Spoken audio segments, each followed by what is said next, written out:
Hello everyone, I am Rajat and I study in class 10th। So friends, इस video में हम discuss करेंगे class 10th geography का chapter number 6 which is manufacturing industries. So friends, ये बहुत important chapter है और इस वीडियो में हम इस चैप्टर को बहुत ईजी लैंग्वेज में समझेंगे। So watch the video till the end.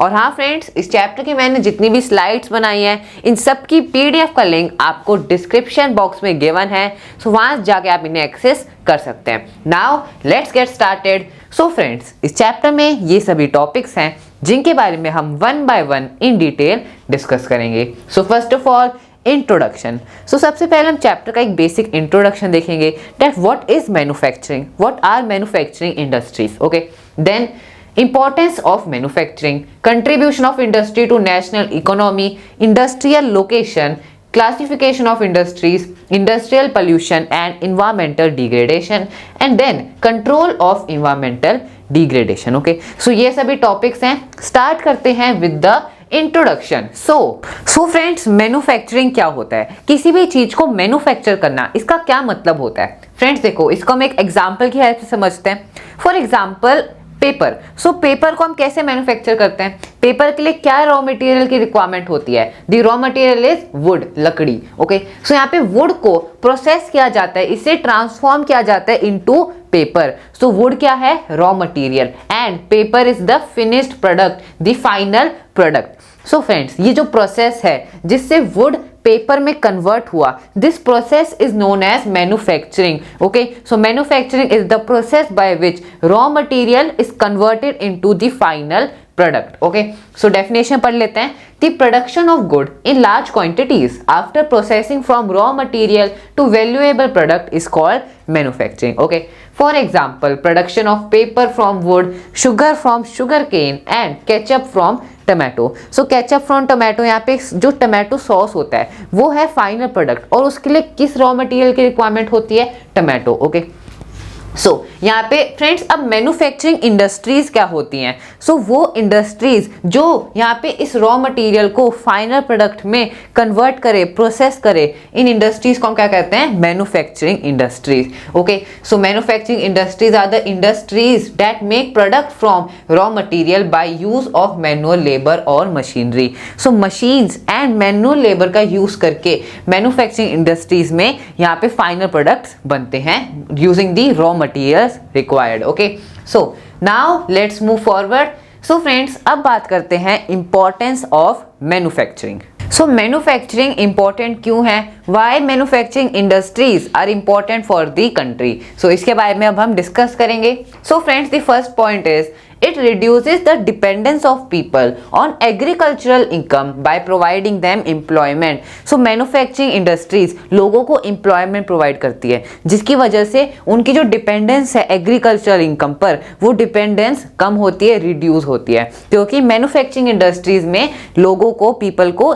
Employment मिल रहा है। ओके, सो अब ये एम्प्लॉयमेंट कैसे मिल रहा है फ्रेंड्स? देखो, किसी भी इंडस्ट्री में सबसे पहले तो जो रॉ मटेरियल की रिक्वायरमेंट होती है, वो रॉ मटेरियल ट्रांसपोर्ट होता है, सो उसमें भी वर्कर्स की एम्प्लॉयमेंट होती है, वहाँ पे भी लोगों को एम्प्लॉयमेंट मिलता है, एंड फिर उस रॉ मटेरियल को इंडस्ट्री में प्रोसेस किया जाता है और वहाँ पे भी वर्कर्स की एम्प्लॉयमेंट होती है, लेबर होता है, एंड फिर उस फाइनल प्रोडक्ट को मार्केट में सेल किया जाता है, उसे ट्रांसपोर्ट किया जाता है। सो इन सभी प्रोसेसेस में लोगों की इन्वॉल्वमेंट है, पीपल की इन्वॉल्वमेंट है, सो इससे लोगों को एम्प्लॉयमेंट मिलता है in the manufacturing industries. Okay, and this reduces the dependence of people on the agricultural income. Okay, then next, industrial development is a precondition for eradication of unemployment and poverty. सो जैसा कि अभी हमने first point में discuss किया कि अगर यहाँ पे इंडस्ट्रियल डेवलप होंगी, जो इंडस्ट्रीज हैं वो डेवलप होंगी, सो यहाँ पे लोगों को एम्प्लॉयमेंट मिलेगा, एंड देश से अनएम्प्लॉयमेंट एंड पॉवर्टी क्या होगी? इरेडिकेट होगी, खत्म होगी। ओके, अगर इंडस्ट्रीज डेवलप होंगी। Okay friends, then next importance is export of manufactured good expands trade and commerce and brings in much needed foreign exchange. So obviously अगर कंट्री अपना manufactured good को एक्सपोर्ट करेगा, so इससे country का trade and commerce भी expand होगा, and we will get the much needed foreign exchange. हमारे देश को प्रॉफिट होगा, इकोनॉमी ग्रो होगी, जीडीपी हाई होगी, अगर हम अपने मैन्युफैक्चर्ड गुड को दूसरे देशों में एक्सपोर्ट करेंगे। Okay, so Then fourth is last importance, countries that transform their raw material into a wide variety of finished good of higher value are prosperous. So friends, इस पॉइंट को हम एक easy example की help से समझते हैं. Okay, for example यहाँ पे 2 टन आयरन को हमारा कंट्री एक्सपोर्ट कर रहा है. ओके, सो 2 टन आयरन मतलब 2000 kg आयरन हमारा कंट्री एक्सपोर्ट कर रहा है. अब फ्रेंड्स, इससे हमारी कंट्री को कितना इनकम होगी, कितना प्रॉफिट होगा? It will B ₹1 lakh. क्यों? क्योंकि यहाँ पे पर केजी आयरन की कॉस्ट है मार्केट में ₹50 अप्रॉक्स. ओके, सो यहाँ पे 1 लाख रुपीस की हमें इनकम हुई. अब फ्रेंड्स, अगर हम इस 2 टन आयरन का कोई मैन्युफैक्चर्ड गुड बनाए, उसे इंडस्ट्री में प्रोसेस करके कोई फिनिश्ड गुड बनाए, लेट्स से ट्रैक्टर. ओके, सो हमने इस 2 टन आयरन का एक ट्रैक्टर मैन्युफैक्चर किया. अब फ्रेंड्स, अगर हम इस ट्रैक्टर को एक्सपोर्ट करेंगे, सो इससे हमारे देश को कितना प्रॉफिट होगा, कितनी इनकम होगी? It will be minimum ₹5 lakh. So यहाँ पे मार्केट में मिनिमम एक ट्रैक्टर का प्राइस कितना है? ₹5 लाख. सो फ्रेंड्स देखो, यहाँ पे आयरन को एक्सपोर्ट करने पर, जो कि ट्रैक्टर मैन्युफैक्चर करने के लिए क्या है? रॉ मटेरियल है. सो यहाँ पे आयरन को एक्सपोर्ट करने पर हमारे कंट्री को ₹1 लाख की इनकम हो रही है. एंड एक ट्रैक्टर को, एक फिनिश्ड गुड को एक्सपोर्ट करने पर we are getting a profit of ₹5 lakh. So friends, यहाँ पे 5 टाइम्स ज्यादा हमारी कंट्री को प्रॉफिट हो रहा है. सो इस पॉइंट का यही मतलब है कि जो कंट्रीज अपने रॉ मटेरियल को wide variety of finished good में कन्वर्ट करे, प्रोसेस करे, सो वही कंट्री क्या होती है? प्रॉस्परस होती हैं. उनकी इकोनॉमी ज्यादा ग्रो होती है, उनकी जीडीपी हाई होती है. ओके, सो फ्रेंड्स, ये तो बहुत सिंपल एग्जांपल था. ऐसे ही बहुत से हैवी इंडस्ट्री हैं, बहुत से हैवी गुड्स हैं, लाइक हैवी ऑटोमोबाइल्स हैं एंड एयरक्राफ्ट्स हैं, जो इंडिया इंपोर्ट करता है दूसरे कंट्रीज से. ओके, सो अगर हम यहाँ पे अपनी कंट्री में ही मैन्युफैक्चरिंग इंडस्ट्रीज को सेटअप करें और उन गुड्स को मैन्युफैक्चर करें, सो इससे क्या होगा? इससे हमारी देश की जो सेल्फ सफिशिएंसी है वो भी पूरी होगी, जो हमारी कंट्री को जो रिक्वायरमेंट है. And also we can export those goods.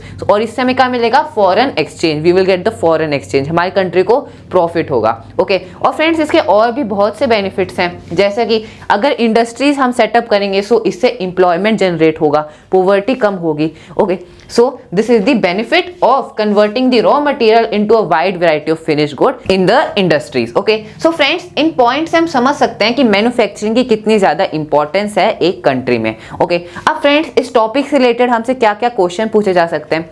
So first question तो होगा कि what is the importance of manufacturing? State some point on the importance of manufacturing. Okay, so this will be the answer. हम इसे discuss कर चुके हैं. और friends, और क्या क्वेश्चन पूछा जा सकता है शॉर्ट में? That how manufacturing industry reduce the dependence of people on agriculture income. Okay, so इसका क्या आंसर होगा? Because manufacturing industry provide employment to people. Okay, so friends, ये सारे पॉइंट बहुत ज्यादा इंपॉर्टेंट है. Now let's move forward. So friends, अब बात करते हैं next topic which is agriculture and industries. So अब हम बात करेंगे कि कैसे एग्रीकल्चर एंड इंडस्ट्री, ये दोनों कैसे एक दूसरे पर डिपेंडेंट हैं. How agriculture industry they are dependent on each other. So agriculture and industry are not exclusive of each other, they move hand in hand. ये साथ साथ चलते हैं, agriculture and industry. Okay, so friends, अब देखते हैं कि कैसे एग्रीकल्चर एंड इंडस्ट्री कैसे एक दूसरे पर डिपेंडेंट है. सो first of all, industry depend upon agriculture for raw materials. So industry agriculture पर डिपेंडेंट है रॉ मटेरियल्स के लिए. फॉर एग्जांपल, अगर हमने एक एग्जांपल लिया था टमाटो केचप का. सो टमाटो केचप मैन्युफैक्चर होते हैं इंडस्ट्री में. सो वहां पर रॉ मटेरियल, कौन से रॉ मटेरियल की रिक्वायरमेंट है? It is tomato. सो यहाँ से हमें पता चलता है कि ये इंडस्ट्रीज क्या है? एग्रीकल्चर पर डिपेंडेंट हैं अब रॉ मटेरियल के लिए. एक और एग्जांपल लेते हैं फ्रेंड्स, शुगर मिल का. सो शुगर मिल में जहाँ पे शुगर मैन्युफैक्चर होता है, सो वहाँ पे रॉ मटेरियल क्या है? Raw material is sugar cane. So sugar cane is required and it is the raw material. So यहाँ से भी पता चलता है that industry are dependent on agriculture for raw material. अब फ्रेंड्स, यहाँ पे एग्रीकल्चर कैसे इंडस्ट्री पर डिपेंडेंट है उसके बारे में हम देखेंगे. सो agriculture depend upon industries for product such as irrigation pumps, fertilizer, insecticides, PVC pipe, tractors etcetera. So ये सभी जो टूल्स हैं, ट्रैक्टर्स हम सब देखते हैं, सो ये सभी टूल्स कहाँ बनते हैं फ्रेंड्स? इंडस्ट्रीज में मैन्युफैक्चर होते हैं. Irrigation pump, fertiliser, insecticides, PVC pipes, ये सभी टूल्स ये कहाँ मैन्युफैक्चर होते हैं? इंडस्ट्रीज में. So this shows that agriculture is also dependent upon industries. Okay, for products such as these products. Okay, so friends, यहाँ से हमें एक क्वेश्चन भी पूछा जा सकता है that how agriculture and industry are dependent upon each other. Okay, so हम ये सब लिखेंगे. This is the answer. Okay, so now let's move forward. So friends, अब बात करते हैं next topic which is contribution of industries to national economy. So friends, अब हम देखेंगे कि कैसे इंडस्ट्रीज नेशनल इकोनॉमी में कंट्रीब्यूट कर रही हैं, how manufacturing industries are contributing into the national economy. Okay, so first of all, first point is over the last 2 decades, the share of manufacturing sector has stagnated at 17% of GDP out of a total of 27% for industries. So friends, देखो, अगर हम बात करें last 2 decades मतलब last 20 years की अगर हम बात करें, so जो manufacturing sector है इसका शेयर है जो GDP में वो stagnated है 17% पर, मतलब वो constant है, मतलब ना वो शेयर इंक्रीज हुआ ना वो डिक्रीज हुआ। It is stagnated from last 20 years. So जबकि उसे ग्रो होना चाहिए, the share in GDP should increase, but यहाँ पे क्या है, स्टेग्नेटेड है।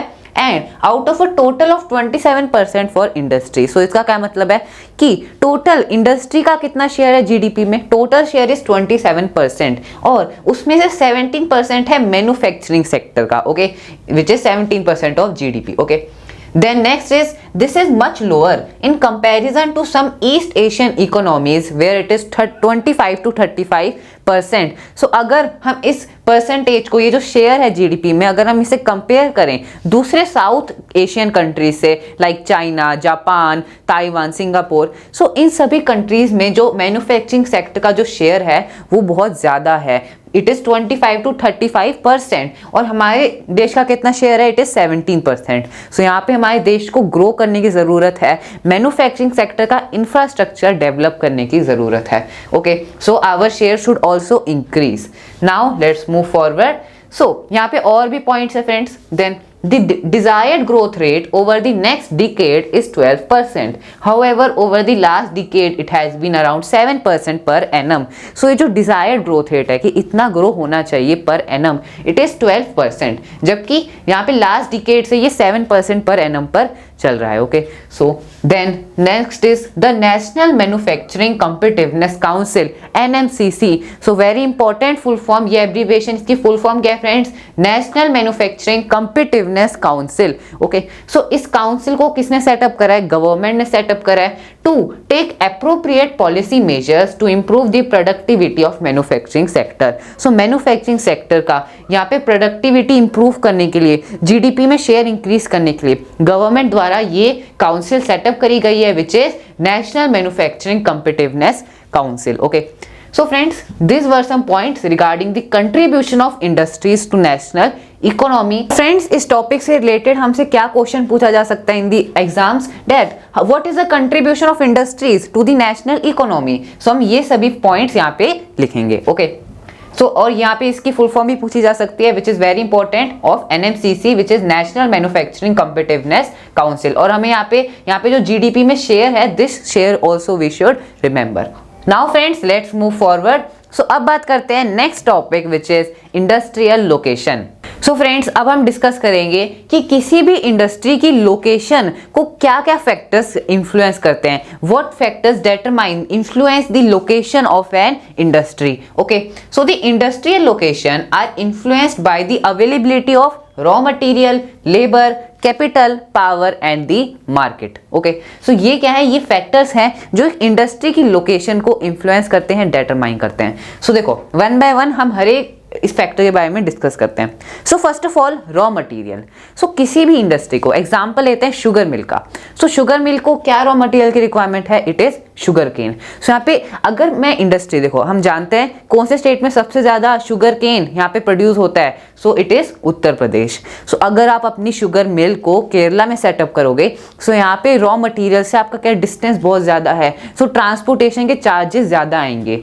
सो टू रिड्यूस दिस, आप अपनी इंडस्ट्री को जहां पर रॉ मटेरियल प्रोड्यूस हो रहा है, सो उस रॉ मटेरियल के पास सेटअप करते हो ताकि ट्रांसपोर्टेशन के चार्जेस रिड्यूस हो, कम हो। Okay, so this is the first factor, very important factor, which is raw material. Okay, then next factor is labor. So obviously labor जितना cheap होगा, जितना skilled labor होगा, so that will be advantageous to the industry, and यहाँ पे जो processes हैं वो और easily होंगे अगर labor skilled होगा, efficient होगा। Okay, then next factor is capital. So friends, capital का क्या मतलब होता है? Capital is the money required to buy the different assets required for the production.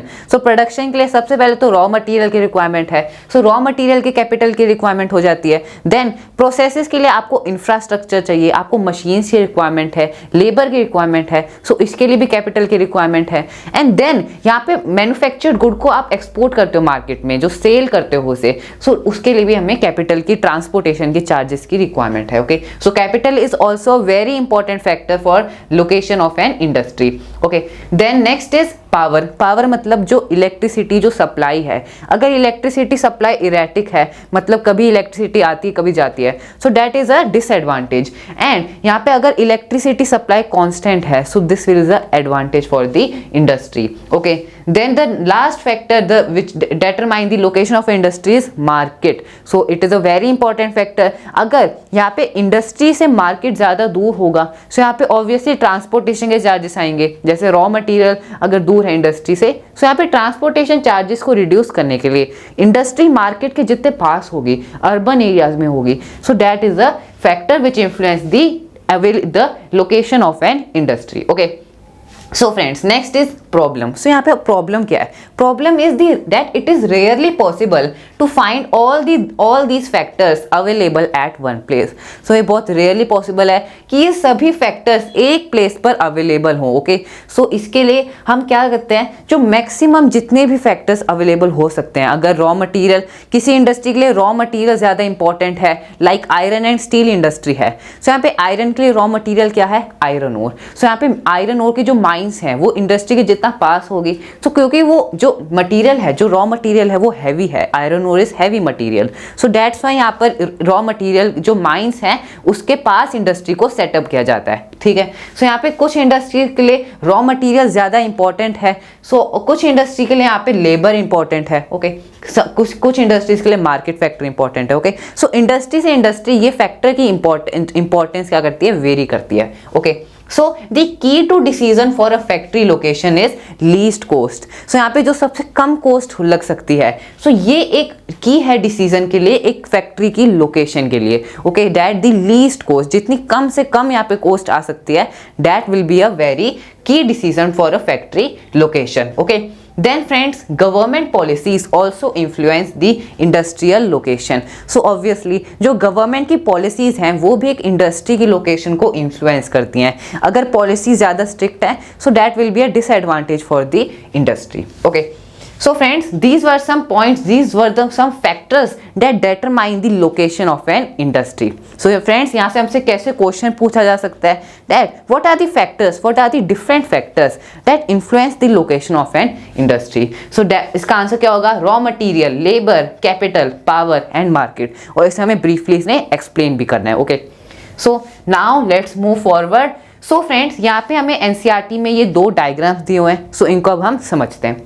So the first diagram is ideal location of an industry. So जैसे कि अभी हमने discuss किया कि किसी भी इंडस्ट्री की लोकेशन बहुत से फैक्टर्स पर डिपेंड करती है। ओके, सो सबसे पहले तो cost of obtaining raw material at the site. So जो साइट है जहाँ पर इंडस्ट्री लोकेटेड है, वहाँ पर रॉ मटेरियल्स ऑब्टेन करने के लिए कितनी कॉस्ट है, what's the cost for obtaining the raw material at that site. So ये भी एक फैक्टर है जिससे एक इंडस्ट्री की लोकेशन डिटरमाइन होती है। Okay, then cost of production at site. So जहाँ पे जो मैन्युफैक्चर्ड गुड है, जहाँ पे वो मैन्युफैक्चर हो रहा है, प्रोड्यूस हो रहा है, सो जो प्रोडक्शन की साइट है उस पर यहाँ पे कॉस्ट कितना आ रहा है, उस गुड को मैन्युफैक्चर करने के लिए कितना कॉस्ट आ रहा है। Okay, then the cost of distribution of production, मतलब जो प्रोडक्शन है उसको डिस्ट्रीब्यूट करना मार्केट में, उसे ट्रांसपोर्टेशन करना, सो ये भी क्या है? फैक्टर है। ओके, सो इन सभी फैक्टर्स पर बेस्ड एक फैक्ट्री की लोकेशन डिसाइड करी जाती है, the decision to locate a factory at that site. Okay, so friends, इस डायग्राम में हमें क्या समझाया गया है? इस डायग्राम में हमें ये समझाया गया है कि एक इंडस्ट्री में क्या क्या डिफरेंट प्रोसेसेस होते हैं, what are the different phases जिससे एक प्रोडक्ट, एक फाइनल प्रोडक्ट मैन्युफैक्चर होता है, और क्या क्या चीज़ों की रिक्वायरमेंट होती है। ओके, सो फ्रेंड्स, सबसे पहले मनी। सो ऑब्वियसली सबसे पहले आपको कोई भी इंफ्रास्ट्रक्चर डेवलप करने के लिए, इंडस्ट्री सेटअप करने के लिए आपको मनी की रिक्वायरमेंट है। You require capital. Okay friends, उसके बाद यहाँ पे जो इनपुट्स होंगे, इनपुट्स क्या है, जो रॉ मटेरियल के रिक्वायरमेंट है। सो रॉ मटेरियल आप मनी की हेल्प से, कैपिटल की हेल्प से ही परचेज करोगे। So then factor of production क्या है, लैंड। सो आपको लैंड की रिक्वायरमेंट है इंडस्ट्री सेटअप करने के लिए। So land is requirement, then labour is also required, capital, infrastructure, entrepreneur. Okay so this are the factor of production and input क्या है, रॉ मटेरियल। अब फ्रेंड्स, इस रॉ मटेरियल को क्या करना होगा, ट्रांसपोर्ट करना होगा to the factory. Okay so transportation to the factory, और फैक्ट्री में क्या होगा, फैक्ट्री में इसे प्रोसेस किया जाएगा, रॉ मटेरियल को फिनिश्ड गुड में प्रोसेस किया जाएगा with the use of machine and labour. Okay then friends, factory से फिर जो फाइनल प्रोडक्ट बनेगा, फाइनल प्रोडक्ट मतलब जो आउटपुट होगा, फिर उसे ट्रांसपोर्ट किया जाएगा टू दी मार्केट सेल के लिए। ओके सो प्रोडक्ट की सेल के लिए उसे मार्केट में ट्रांसपोर्ट किया जाएगा।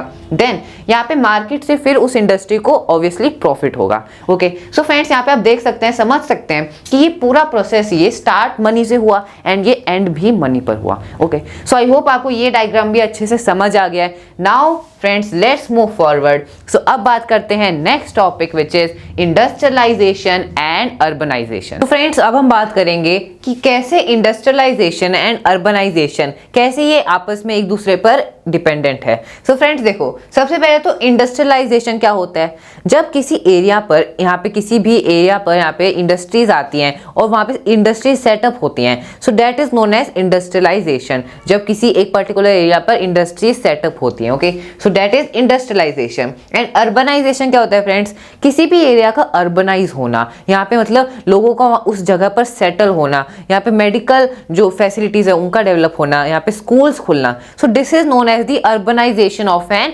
एरिया। ओके सो कैसे इंडस्ट्रियलाइजेशन एंड अर्बनाइजेशन ये कैसे रिलेटेड है फ्रेंड्स, देखो when urbanization follows when industrialization start, जब कोई भी एरिया इंडस्ट्रियलाइज होता है, सो दिस अर्बनाइजेशन, वो एरिया साथ ही साथ अर्बनाइज भी होता है। कैसे, देखो cities provide market and also provide services such as banking, insurance, transport, labor, consultants and financial advice etc to the industries। so देखो यहाँ पे मान लो एक इंडस्ट्री सेटअप हुई, सो जो वर्कर्स हैं, वर्कर्स के लिए यहाँ पे और वहाँ पे शॉप्स खुलेंगी, मेडिकल फैसिलिटीज आएंगी, और फिर वर्कर्स के बच्चों के लिए यहाँ पे फिर स्कूल खुलेंगे। सो धीरे धीरे एक इंडस्ट्री सेटअप हुई जिसकी वजह से वो एरिया धीरे धीरे अर्बनाइज होने लग गया। This is the urbanisation of that area. Okay so यहाँ पे इंडस्ट्री, व्हेन इंडस्ट्रियलाइजेशन स्टार्ट तो अर्बनाइजेशन फॉलोज। ओके सो यहाँ पे सिटीज, फिर इंडस्ट्री के लिए यहाँ पे जो अर्बनाइजेशन है बहुत एडवांटेजियस है। कैसे, क्योंकि जो अर्बन सेंटर होते हैं वो यहाँ पे इंडस्ट्री को ये फैसिलिटीज प्रोवाइड करते हैं, बैंकिंग, इंश्योरेंस, लेबर मिलता है, consultants, financial advice to the industry, also market. Okay so these are some advantage which the industry get if an area is an urbanised area. Okay many industries tend to come together to make use of the advantages offered by the urban centres known as agglomeration economies. So जब बहुत सारी industries साथ आती है, they tend to come together, क्यों आती हैं, ताकि वो इन अर्बन सेंटर्स का एडवांटेज ले सकें। क्योंकि अर्बन सेंटर्स क्या ऑफर कर रहे हैं, they are offering banking, insurance, बहुत सी फैसिलिटीज हैं, market, labour and all these facilities, because of which यहाँ पे इंडस्ट्रीज आती हैं, सेटअप होती हैं। जब बहुत सारी इंडस्ट्रीज सेटअप होती हैं एक अर्बन एरिया में, so this is known as agglomeration economies. Gradually a large industrial agglomeration take place. एक इंडस्ट्री की वजह से यहाँ पे फिर लोगों ने, मान लो अगर हम एग्जांपल लें यहाँ पे कॉटन टेक्सटाइल इंडस्ट्री का एग्जांपल लें, सो यहाँ पे मुंबई में यहाँ पे सबसे पहले यहाँ पे टेक्सटाइल इंडस्ट्री सेटअप हुई थी। Okay the first cotton textile industry was setup in Mumbai. So friends, cotton textile industry Mumbai में क्यों सेटअप हुए, क्योंकि यहाँ पे ये कोस्टल एरिया है और यहाँ से वो इजीली वो जो टेक्सटाइल्स बनते हैं कॉटन के उसे इजीली एक्सपोर्ट कर सकते हैं। सो यहाँ पर फ्रेंड्स ये यहाँ पे इंडस्ट्री सेटअप हुई जिसकी वजह से ये एरिया बहुत जल्दी अर्बनाइज हुआ, और आज हम जानते हैं मुंबई कितना बड़ा अर्बन सेंटर है। ओके सो मुंबई, कोलकाता, चेन्नई, दे एमर्ज ए इंडस्ट्रियली डेवलप्ड अर्बन सेंटर। सो ये एरिया इंडस्ट्रियलाइज हुए जिनकी वजह से ये एरिया अर्बनाइज भी हुए। Okay so urbanise follows when industrialization start। Okay so अब वहां पे इतना बड़ा वो अर्बन सेंटर बन चुका है, वहां पे और भी इंडस्ट्रीज सेटअप हो रही हैं, और इसे हम क्या कहते हैं, these are the agglomeration economies. जब बहुत सारी इंडस्ट्रीज सेटअप होती हैं एक जगह to take the advantage of the urban centres. Okay so friends, यहाँ से हमसे क्वेश्चन पूछा जा सकता है इस टॉपिक पे, very important question, that what is how industrialisation and urbanisation work hand in hand. Okay so इस क्वेश्चन का आंसर होगा ये। Now let's move forward. So friends, अब बात करते हैं next topic which is classification of industries. So friends, हम industries को डिफरेंट बेसिस पर डिवाइड करते हैं। सबसे पहले हम देखेंगे the classification of industry on the basis of raw materials used। so वो इंडस्ट्री कौन से रॉ मटेरियल यूज कर रही है, क्या वो रॉ मटेरियल एग्रीकल्चरल है या वो रॉ मटेरियल मिनरल है। सो उसके बेसिस पर हम इंडस्ट्री को दो टाइप्स में डिवाइड करते हैं, agro based industries and the mineral based industry. Okay, so सबसे पहले एग्रो बेस्ड इंडस्ट्री क्या होती है, वो इंडस्ट्री जो अपने रॉ मटेरियल के लिए एग्रीकल्चर पर डिपेंडेंट है, वो उन इंडस्ट्रीज को हम क्या कहते हैं, एग्रो बेस्ड इंडस्ट्रीज। सो जैसे कि हमने एग्जांपल मैंने आपको दिया था in the agriculture and industry topic. So उस टॉपिक में हमने देखा था कि कैसे एग्रीकल्चर एंड इंडस्ट्री ये एक दूसरे पर डिपेंडेंट है। सो यहाँ पे जो इंडस्ट्रीज एग्रीकल्चर पर डिपेंडेंट होती है रॉ मटेरियल के लिए, उन्हें हम कहते हैं agro based industries. For example cotton industry, woollen, jute, silk textile, T, coffee, sugar mill. Okay, so these are known as the agro based industries। next type is mineral based industries। so mineral based क्या होती हैं, वो industries जो अपने raw material के लिए minerals पर मतलब बेस्ड है, मिनरल्स पर वो क्या है, डिपेंडेंट है। जैसे सबसे बेसिक एग्जांपल्स का हो सकता है iron and steel industry. So iron and steel, iron manufacture करने के लिए उसके लिए रॉ मटेरियल क्या होगा फ्रेंड्स, आयरन ओर होगा। सो आयरन ओर को हम कैसे निकालते हैं, that is for mining. So mining के प्रोसेस से हम लैंड से आयरन को निकालते हैं। Okay, so iron and steel industry क्या है, एक मिनरल बेस्ड इंडस्ट्री है। वैसे ही cement, aluminium, machine tools, petrochemical etcetera. So machine tool, ज्यादातर मशीन टूल किससे बनते हैं फ्रेंड्स, आयरन से बनते हैं। So that's why this is also a mineral based industry. So friends, ये थे two types of industry on the basis of raw material. So इससे हमें क्वेश्चन कैसे पूछा जा सकता है, that what are the different type of industry on the basis of raw material, explain them. So two types are agro based and mineral based. Okay, now let's move forward. So friends, now we will discuss the types of industry on the basis of their main role, according to their main role। So main role के basis पर हम industry को दो type में divide करते हैं, basic और की इंडस्ट्री एंड कंज्यूमर इंडस्ट्री। सो सबसे पहले फ्रेंड्स, बेसिक इंडस्ट्रीज क्या होती है या फिर की इंडस्ट्रीज क्या होती हैं, ऐसी इंडस्ट्रीज जो ऐसे प्रोडक्ट मैन्युफैक्चर करे जो किसी दूसरी इंडस्ट्री के लिए रॉ मटेरियल है। ओके, सो ऐसी इंडस्ट्री जो रॉ मटेरियल मैन्युफैक्चर करे किसी दूसरी इंडस्ट्री के लिए। ओके, सो इसका एग्जांपल हो सकता है friends iron and steel industry. So देखो, आयरन एंड स्टील इंडस्ट्री में रॉ मटेरियल क्या है, आयरन एंड स्टील मैन्युफैक्चर करने के लिए आयरन ओर है। सो आयरन ओर को प्रोसेस करते हैं and the final product is iron and steel. So iron and steel कुछ इंडस्ट्रीज के लिए क्या है, रॉ मटेरियल है। फॉर एग्जांपल साइकिल की कोई इंडस्ट्री है जहां पे साइकिल्स बनती हैं, या फिर कोई आयरन टूल की कोई इंडस्ट्री है। सो यहां पर उनके लिए रॉ मटेरियल क्या है, आयरन टूल्स बनाने के लिए रॉ मटेरियल क्या है, आयरन है। सो यहां पर आयरन एंड स्टील इंडस्ट्री क्या बन गई, एक बेसिक इंडस्ट्री, एक की industry. Okay, so industries which supply their product as raw material to manufacture other goods, ऐसी इंडस्ट्री हम कहते हैं basic industry. For example iron and steel industry, copper smelting, aluminium smelting etcetera.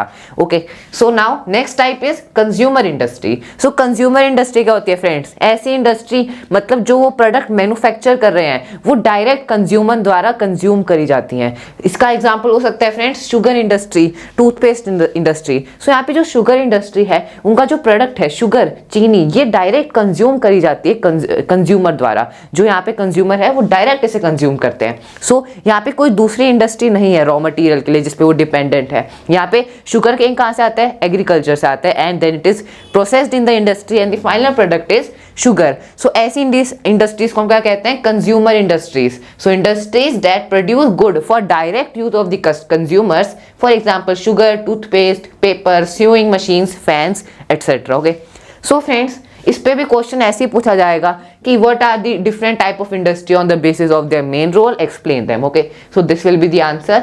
Now friends let's move forward. So अब बात करते हैं types of industry, classification of industry on the basis of capital investment. So friends, capital investment के basis पर industry दो types की होती है, small scale industry and large scale industry. So friends, इन दोनों के बारे में अपनी पिछली क्लासों से भी पढ़ते ही आ रहे हैं। स्मॉल स्केल इंडस्ट्री क्या होती है? वो इंडस्ट्री जिसके जितने भी एसेट्स हैं, चाहे वो लैंड हो, जो भी इंफ्रास्ट्रक्चर इंडस्ट्री का जितनी भी मशीन्स है, लेबर है, अगर उसमें 1 करोड़ रुपीज से इन्वेस्टमेंट कम हुआ है, अगर 1 करोड़ से कम इन्वेस्टमेंट हुआ है, सो ऐसे इंडस्ट्रीज को हम कहते हैं small scale industry. Okay, so it is defined with reference to the maximum investment allowed on the assets of a unit. Okay, this limit has changed over a period of time. At present the maximum investment allowed is ₹1 crore. Okay, अब यहाँ पे large scale industries क्या होती है friends? Very simple, industries with investment more than 1 crore rupees. So ऐसी industries जिसके assets में 1 crore rupees से भी ज्यादा इन्वेस्ट करा गया है, सो ऐसी इंडस्ट्रीज को हम कहते हैं large scale industry.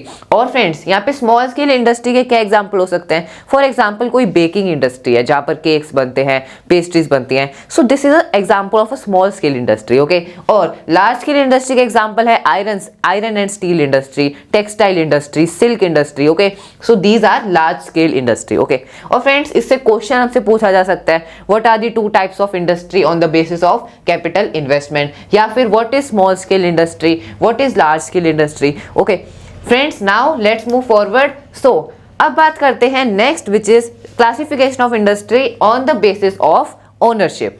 So friends, ownership मतलब, ओनरशिप मींस उस फैक्ट्री को किसने ओन करा है, वो फैक्ट्री किसके द्वारा ऑपरेट की जाती है। ओके, सो ओनरशिप के बेसिस पर इंडस्ट्री 4 टाइप्स की होती है, public sector, private sector, joint sector industry and the cooperative sector industries. Okay, so one by one discuss करते हैं friends, starting with public sector industry. So public sector industry क्या होती है? ऐसी इंडस्ट्री जो गवर्नमेंट द्वारा, गवर्नमेंट की agencies द्वारा ओन की जाती है, ऑपरेट की जाती है। Okay, so these industries are owned and operated by government agencies. Okay, इसका एग्जांपल है friends BHEL and SAIL. Okay, so इनको हम बोलते हैं भेल एंड सेल। सो इसकी फुल फॉर्म क्या है फ्रेंड्स? BHEL की फुल फॉर्म है भारत, यहाँ पे heavy electronicals limited, Bharat heavy electronicals limited, and SAIL की फुल फॉर्म है steel authority of India limited. Okay, so ये दोनों इंडस्ट्रीज क्या हैं? ये गवर्नमेंट द्वारा ओन की जाती हैं। So these are public sector industries. Okay, अब फ्रेंड्स, प्राइवेट सेक्टर इंडस्ट्री क्या होती हैं?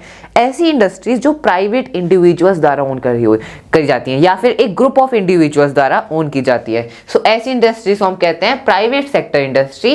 They are owned and operated by individuals और a group of individual. Okay, so ये प्राइवेट इंडिविजुअल है, यहाँ पे ये किसी गवर्नमेंट द्वारा ओन नहीं करी जाती हैं। इसके एग्जाम्पल है friends TISCO, Bajaj auto limited, Dabar industry, Reliance. Okay, so ये सभी इंडस्ट्रीज क्या है? प्राइवेट सेक्टर इंडस्ट्री है। देन अब थर्ड टाइप है जॉइंट सेक्टर इंडस्ट्री। सो नाम से क्लियर हो रहा है, जॉइंट सेक्टर मतलब ये जॉइंटली ओन करी जाती है by public and private sector. Okay, so public sector and private sector मिलकर जो इंडस्ट्रीज ओन करते हैं उन्हें हम कहते हैं joint sector industry. Okay, so these industries are jointly run by the state and the individual, मतलब गवर्नमेंट और इंडिविजुअल या फिर एक group of individual. Okay, so इसका एग्जांपल है friends oil India limited, in short हम इसे लिखते हैं OIL। Okay, so this is a joint sector industry which means ये जॉइंटली ओन करी जाती है पब्लिक एंड प्राइवेट सेक्टर द्वारा। Okay, so friends, now 4th type of industry on the basis of ownership is cooperative sector industries. So friends, cooperative sector industry क्या होती है? यहाँ पर वो इंडस्ट्रीज जिनकी ओनरशिप मतलब वो सब लोगों के पास है, जो भी वहाँ पे उस इंडस्ट्री में जो रॉ मटेरियल है, उस रॉ मटेरियल को कौन प्रोड्यूस कर रहा है, वो भी उस इंडस्ट्री को ओन कर रहा है, एंड यहाँ पे जो वर्कर्स हैं, जो लेबरर्स हैं, वो भी उस कंपनी को ओन कर रहे हैं, मतलब उसका कोई एक सिंगल हेड नहीं है। यहाँ पे these are owned by the producer, मतलब जो सप्लाई कर रहे हैं उस रॉ मटेरियल को, जो प्रोड्यूस कर रहे हैं उसे, एंड जो वर्कर्स हैं या फिर दोनों। ओके, सो ऐसी इंडस्ट्रीज को हम कहते हैं कोऑपरेटिव सेक्टर इंडस्ट्री। ओके, सो कोऑपरेशन में इसे ओन किया जाता है, ऐसा नहीं है कि इसका कोई एक प्राइवेट इंडिविजुअल या फिर गवर्नमेंट द्वारा ये ओन करी जाती है, ऐसा नहीं है। ये यहाँ पे जो प्रोड्यूसर हैं, जो रॉ मटेरियल की रिक्वायरमेंट है, उसके जो प्रोड्यूसर हैं, जो सप्लायर हैं, जो वर्कर्स हैं, लेबरर्स हैं, उनके द्वारा ये इंडस्ट्री ओन करी जाती है। और अगर यहाँ पे प्रॉफिट हो रहा है, सो प्रॉफिट भी इक्वली शेयर किया जाता है, एंड अगर लॉस है तो उसे भी शेयर किया जाता है। Okay, so these industries are cooperative sector industries. और फ्रेंड्स, इसका एग्जांपल हो सकता है Amul. Okay, so Amul is a cooperative sector industry, and now let's move forward. So friends, इससे हमसे क्वेश्चन कैसे पूछा जा सकता है? Question can be what are the 4 types of industry on the basis of ownership, या फिर कितनी टाइप की इंडस्ट्री होती है ओनरशिप के बेसिस पर। Okay, so these are the 4 types. Now let's move forward. और फ्रेंड्स, यहाँ पे हमसे ऐसे भी क्वेश्चन पूछा जा सकता है कि यहाँ पे BHEL या फिर सेल, टिस्को, ऑयल, ये कौन सी है? ये जॉइंट सेक्टर है, प्राइवेट है, पब्लिक है या कोऑपरेटिव सेक्टर है? ओके, सो इसका भी हमें ध्यान रखना है कि कौन सी कंपनी कौन से सेक्टर में आती है। Okay, now let's move forward. So friends, अब बात करते हैं next, which is classification of industry on the based on the bulk and weight of the raw material and finished goods. So friends, इसका क्या मतलब है कि यहाँ पर जो किसी भी इंडस्ट्री में जो रॉ मटेरियल्स यूज हो रहे हैं, जो प्रोडक्ट्स हैं, ये वो उनका वेट वो हैवी है या वो लाइट है। सो उसके बेसिस पर इंडस्ट्री 2 टाइप्स की है, heavy industry and the light industry. So हमें इनके नाम से क्लियर हो रहा है। हैवी इंडस्ट्री क्या होती है? ऐसी इंडस्ट्री जो ऐसे रॉ मटेरियल्स का यूज करते हैं जो हैवी है वेट में। सो इसका एग्जाम्पल हो सकता है friends iron and steel industry. So iron and steel industry में रॉ मटेरियल कौन सा यूज होता है? आयरन ओर, और आयरन ओर एक हैवी मेटल है। सो ऐसी इंडस्ट्रीज को हम कहते हैं हैवी इंडस्ट्री। इसका एक और एग्जांपल है लाइक ऑटोमोबाइल इंडस्ट्री, मतलब जहां पर कार्स बनती है, कोई भी मोटर व्हीकल बनता है। सो जो मोटर व्हीकल इंडस्ट्री है वो भी है एक heavy industry. Okay, so the industries that use heavy raw materials and produce heavy goods. Okay, अब फ्रेंड्स, लाइट इंडस्ट्रीज क्या होती है? ऐसी इंडस्ट्रीज जो light raw materials and they produce light goods. For example कोई कंप्यूटर या फिर कोई इलेक्ट्रिकल इंडस्ट्री है जहाँ पर कंप्यूटर बनता है, लैपटॉप या कोई भी इलेक्ट्रिकल अप्लायंस बनता है। सो यहाँ पे जो रॉ मटेरियल्स हैं, जो भी यहाँ पे जिन भी थिंग्स की रिक्वायरमेंट है, उनका वेट लाइट है, they are not heavy. So ऐसी इंडस्ट्रीज को हम क्या कहते हैं? Light industries. Okay, so friends, now let's move forward. So अब बात करते हैं next topic, which is agro based industries. So friends, जैसे कि हमने अभी पहले डिस्कस किया, एग्रो बेस्ड इंडस्ट्रीज क्या होती हैं? ऐसी इंडस्ट्रीज जो अपने रॉ मटेरियल के लिए एग्रीकल्चर पर डिपेंडेंट हो। सो ऐसी इंडस्ट्रीज को हम कहते हैं agro based industry. Okay, so cotton, jute, silk, woolen textile, sugar and edible oil, etc. These industries are based on agricultural raw materials and they are known as agro-based industries. Okay friends, so अब हम agro-based industries के बारे में थोड़ा in detail पढ़ेंगे. Okay, so let's start friends. सबसे पहले हम डिस्कस करेंगे about textile industry. So textile industry क्या है? एक एग्रो बेस्ड इंडस्ट्री है. Okay, so this occupies a unique position in Indian economy. So textile industry हमारी इंडियन इकोनॉमी में एक यूनिक पोजीशन होल्ड करता है. Okay, so it occupies unique position in Indian economy. Then significant contribution to industrial production and employment generation. So friends, जैसे कि हमने देखा था in the importance of industries, that industries, the manufacturing industries, they provide employment to the youth. okay, so यहाँ पे employment generation में textile industry का भी बहुत बड़ा रोल है. यहाँ पे टेक्सटाइल इंडस्ट्री में बहुत से लोगों को employment मिलता है in a large scale. okay, and also the industrial production is also very significant. okay, then अब फ्रेंड्स यहाँ पे this contributes 4% in the GDP. Very important point कि यहाँ पर जो टेक्सटाइल इंडस्ट्री है वो जीडीपी में 4% शेयर है उसका. फ्रेंड्स, हम जानते हैं यहाँ पे कि टोटल जो मैन्युफैक्चरिंग सेक्टर का है शेयर जीडीपी में, इट इज 17%, और 17% में से 4% सिर्फ टेक्सटाइल इंडस्ट्री का है. सो दिस शोज कि यहाँ पे इसकी इंडियन ऑक्यूपाई में कितनी यूनिक पोजिशन है ना friends. Okay, then the fourth point is self-reliant and complete in the value chain, that is from the raw material to the highest value added product. so self-reliant मतलब आत्मनिर्भर, मतलब इस industry को किसी और industry पर डिपेंडेंट नहीं है, किसी कोई कंट्री पर डिपेंडेंट नहीं है अपने प्रोडक्ट्स के लिए. जो भी उसकी थिंग्स की रिक्वायरमेंट है, यहाँ पे वो सेल्फ रिलायंट है. ऑल द प्रोडक्ट्स इज मतलब फ्रेंड्स, हम जानते हैं टेक्सटाइल इंडस्ट्री को रॉ मटेरियल्स कहाँ से मिलते हैं. अगर हम कॉटन टेक्सटाइल का एग्जांपल लें, सो ये एक एग्रो बेस्ड इंडस्ट्री है. सारे रॉ मटेरियल्स एग्रीकल्चर से आते हैं. So it is a self reliant industry and it is complete in its value chain. Okay, so friends, now let's move forward. Friends, इस टॉपिक से रिलेटेड हमसे क्या question पूछा जा सकता है? That what why the textile industry hold a unique position in Indian economy. So इसका answer होगा, we can see that it contribute 4% in the GDP. It has also significant contribution in employment generation. All these point. Okay, so now let's move forward. So friends यहाँ पे NCERT में हमें ये diagram दिया गया है, इसके बारे में अब हम डिस्कस कर लेते हैं। Okay, so this diagram is about the value addition in textile industry. Okay, so fibre production. So fibre production क्या होता है फ्रेंड्स, देखो हम एग्जांपल लेते हैं, टेक्सटाइल इंडस्ट्री का वैल्यू एडिशन है। सो अब हम एग्जांपल लेते हैं कॉटन टेक्सटाइल इंडस्ट्री का। सो फ्रेंड्स कॉटन जो टेक्सटाइल्स होते हैं वो कैसे मैन्युफैक्चर होते हैं? सबसे पहले तो रॉ मटेरियल क्या है? रॉ मटेरियल है जो कॉटन के जो प्लांट्स होते हैं, जो यहाँ पे एग्रीकल्चर में आते हैं, कॉटन के जो प्लांट्स होते हैं, कॉटन की जो बॉल्स होती है उसमें व्हाइट व्हाइट कलर की, वो कॉटन की बॉल से पतला पतला जो फाइबर होता है उसे हम कहते हैं रॉ फाइबर। फ्रेंड्स यहाँ पे ध्यान रखना है, ये धागा नहीं है अभी, ये क्या है? रॉ फाइबर है। सो फाइबर का प्रोडक्शन एंड इसको भी हम मार्केट में सेल कर सकते हैं as raw fibre. And friends फिर इस फाइबर को, रॉ फाइबर को स्पिन करा जाता है in the process of spinning, और इससे बनता है यार्न। सो यार्न होता है, रॉ फाइबर को यहाँ पे धागे में कन्वर्ट करा जाता है, जो थ्रेड होता है, थ्रेड को हम क्या कहते हैं? This is known as yarn. और इसमें ये कैसे बनता है? By the process of spinning. अब फ्रेंड्स इस यार्न को भी यहाँ पे मार्केट में सेल किया जाता है। यार्न को इंडिया एक्सपोर्ट भी करता है। जो हाई क्वालिटी यार्न होता है इंडिया का, वो ज्यादातर जो यार्न होता है high quality, it is exported to other countries. Okay, अब फ्रेंड्स स्पिनिंग के बाद है weaving and knitting. So weaving and knitting में इस धागे को जैसे हम बुनते हैं उससे और क्लोथ्स बनते हैं, गारमेंट्स बनते हैं। ओके, सो दिस इसको हम क्या कहते हैं friends? This is fabric. Fabric मतलब जो क्लोथ है। सो अब उस क्लोथ को आप एक फिनिश प्रोडक्ट में, जो रेडीमेड हम पहनते हैं कपड़े, ये होता है गारमेंट, उसे हम कहते हैं गारमेंट। एंड फैब्रिक क्या होता है? सिंपल जो कपड़ा है। ओके, सो अब इसको हम फैब्रिक कैसे बनता है? वीविंग एंड निटिंग के प्रोसेस से। फिर उसके बाद इसे हम क्या करते हैं? डाई करते हैं and this is the finished process and finishing, और इससे बनता है गारमेंट, जो फाइनल जो रेडीमेड क्लोथ है, that is made from the process of dyeing and finishing. Okay, so garments, and this is known as garment manufacturing. Okay, so friends, this is the process how the value is added in textile industries. Okay, now let's move forward. So friends, अब बात करते हैं about cotton textiles. So textile industry का ही part है ये cotton textile. So इसके बारे में अब हम in detail डिस्कस करेंगे। So friends, cotton textile के बारे में हम जानते ही हैं। cotton textiles क्या हैं? जो हम नॉर्मली कॉटन के कपड़े पहनते हैं, they are cotton textile. So friends, textile industry में हम इस चैप्टर में cotton textiles and jute textiles के बारे में डिस्कस करेंगे। Okay, so first of all cotton textiles. So in ancient India, cotton textiles were produced with hand spinning and handloom weaving techniques.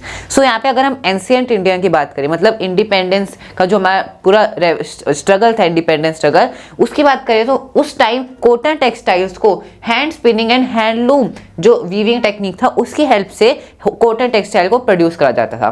सो यहाँ पे हैंड का यूज करके यहाँ पे मैनुअली उसको कॉटन टेक्सटाइल को बनाया जाता था। सो फ्रेंड्स ऑब्वियसली ये बहुत टाइम कंज्यूमिंग था, एंड ऑल्सो ये जो टेक्सटाइल थे जो हाथ से बनाए जाते थे उनका प्राइस भी बहुत ज्यादा होता था। सो यहाँ पे क्या करा, जो ब्रिटिश थे, ब्रिटिश का रूल था ऑब्वियसली जब कॉलोनियल पीरियड था। सो यहाँ पे ब्रिटिश के ब्रिटेन में, वहाँ पे यूके में इंडस्ट्रियलाइजेशन था, वहाँ पे इंडस्ट्री सेटअप हो गई थी टेक्सटाइल की। सो वहाँ पर क्या होता था फ्रेंड्स, देखो after the 18th century power looms came into use. So power looms क्या होती हैं? वो मशीन्स में जब टेक्सटाइल बनते हैं, सो मशीन्स में ऑब्वियसली फास्टर रेट पर प्रोडक्शन होता था। सो दैट्स वाई यहाँ पर जो हमारा इंडियन जो ट्रेडिशनल इंडस्ट्री थी, दे सफर्ड अ सेटबैक, क्योंकि फ्रेंड्स अगर ब्रिटेन में इतनी तेज, मतलब मशीन की हेल्प से, पावर लूम की हेल्प से अगर टेक्सटाइल्स मैन्युफैक्चर हो रहे हैं, तो यहाँ पे जो हैंड वूवन जो क्लोथ से, जो हैंडलूम वीविंग से बनते थे, उनकी जो इंपॉर्टेंस थी, उनको एक सेटबैक फेस करना पड़ा because of the power loom in the Britain. Okay, Our traditional industry suffered a setback during the colonial period because they could not compete with the mill-made clothes from England. So England में जो industries में जो कपड़ा बनता था with the help of power looms, उसके साथ वो compete obviously नहीं कर सकते थे. So that's why उन्हें एक setback face करना पड़ा during the colonial period. Okay. So अब friends, the first successful textile mill was established in Mumbai in 1854.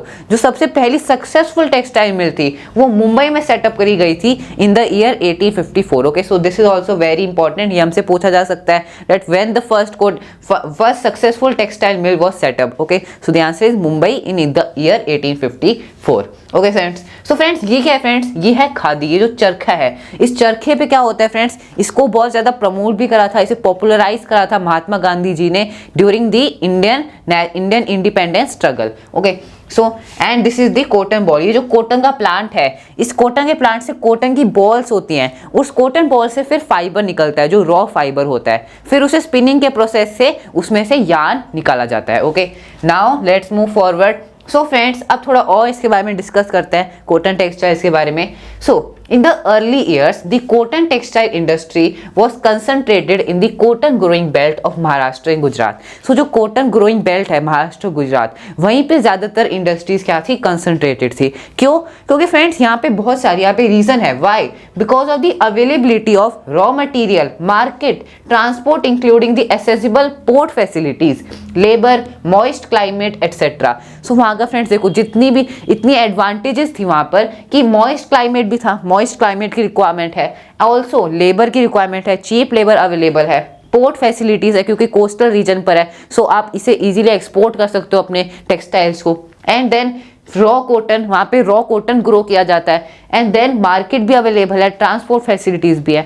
सो इन सभी फैक्टर्स की वजह से, इन सभी रीजंस की वजह से यहाँ पे महाराष्ट्र एंड गुजरात में कॉटन की जो टेक्सटाइल इंडस्ट्री थी वो ज्यादा सेटअप करी गई। वो कहाँ है? इसी रीजन में कंसंट्रेटेड है सारी cotton textile industries. Okay, now friends, this also generate employment. So जैसे कि हम जानते हैं यहाँ पे जो टेक्सटाइल इंडस्ट्री है उसमें बहुत ज़्यादा एम्प्लॉयमेंट जनरेट होता है इंडिया में। Okay, so farmers, cotton boll pluckers and workers engage in ginning, spinning, weaving, dyeing, designing, packaging, tailoring and sewing. So ये सभी क्या है? ये सभी प्रोसेस है कैसे कॉटन टेक्सटाइल मैन्युफैक्चर होता है। सो इन सभी में ही पीपल की इन्वॉल्वमेंट होती है, उन्हें एम्प्लॉयमेंट मिलता है। Okay, so that's why it generate employment. Then it also supports each other industries by creating demand. So ये cotton textile industry दूसरी industries को भी support करती है by providing them demand, by creating demand. Okay, now friends let's move forward. So हमने cotton textiles के बारे में डिस्कस कर लिया है। सो हमने कॉटन टेक्सटाइल की कुछ की हिस्ट्री के बारे में जाना कि कैसे कॉटन टेक्सटाइल इंडस्ट्री थी during the colonial period. Now let's move forward. So friends, अब थोड़ा और डिस्कस करते हैं about the cotton textile industry. So while spinning continues to be centralized in Maharashtra, Gujarat and Tamil Nadu, weaving is highly decentralized to provide scope for incorporating traditional skills and designs of weaving in cotton, silk, zari, embroidery. India has a world-class production in spinning, but weaving supplies low quality of fabric as it cannot use much of the high quality yarn produced in the country. So friends, देखो इसका क्या मतलब है? इसका मतलब है कि spinning क्या होता है फ्रेंड्स? सबसे पहले स्पिनिंग एंड वीविंग में क्या डिफरेंस है? स्पिनिंग होता है फ्रेंड्स जो रॉ थ्रेड है, जो कॉटन बॉल से जो रॉ फैब्रिक निकलता है उसे यहाँ पे यार्न में कन्वर्ट करना, थ्रेड में कन्वर्ट करना, जो धागा होता है, सो उसे हम कहते हैं स्पिनिंग। सो स्पिनिंग के प्रोसेस से यहाँ पे रॉ कॉटन को यार्न में कन्वर्ट किया जाता है। और यहाँ पे वीविंग क्या होता है? वीविंग मतलब उस यार्न का कपड़ा बनाना, क्लोथ बनाना। So that is weaving of that yarn. Okay, so यहाँ पे जो स्पिनिंग है वो तो सेंट्रलाइज्ड है महाराष्ट्र में, गुजरात और तमिलनाडु में, लेकिन सेंट्रलाइज मतलब एक जगह लोकेटेड होना। ओके, एंड डिसेंट्रलाइज मतलब अलग अलग जगह फैला होना। सो जो यहाँ पे वीविंग का प्रोसेस है मतलब कपड़े बनाने का, क्लोथ बनाने का, दैट इज डिसेंट्रलाइज्ड। क्योंकि टू इंकॉर्पोरेट ट्रेडिशनल स्किल्स, सो यहाँ पे हर स्टेट की अलग ट्रेडिशनल स्किल्स हैं,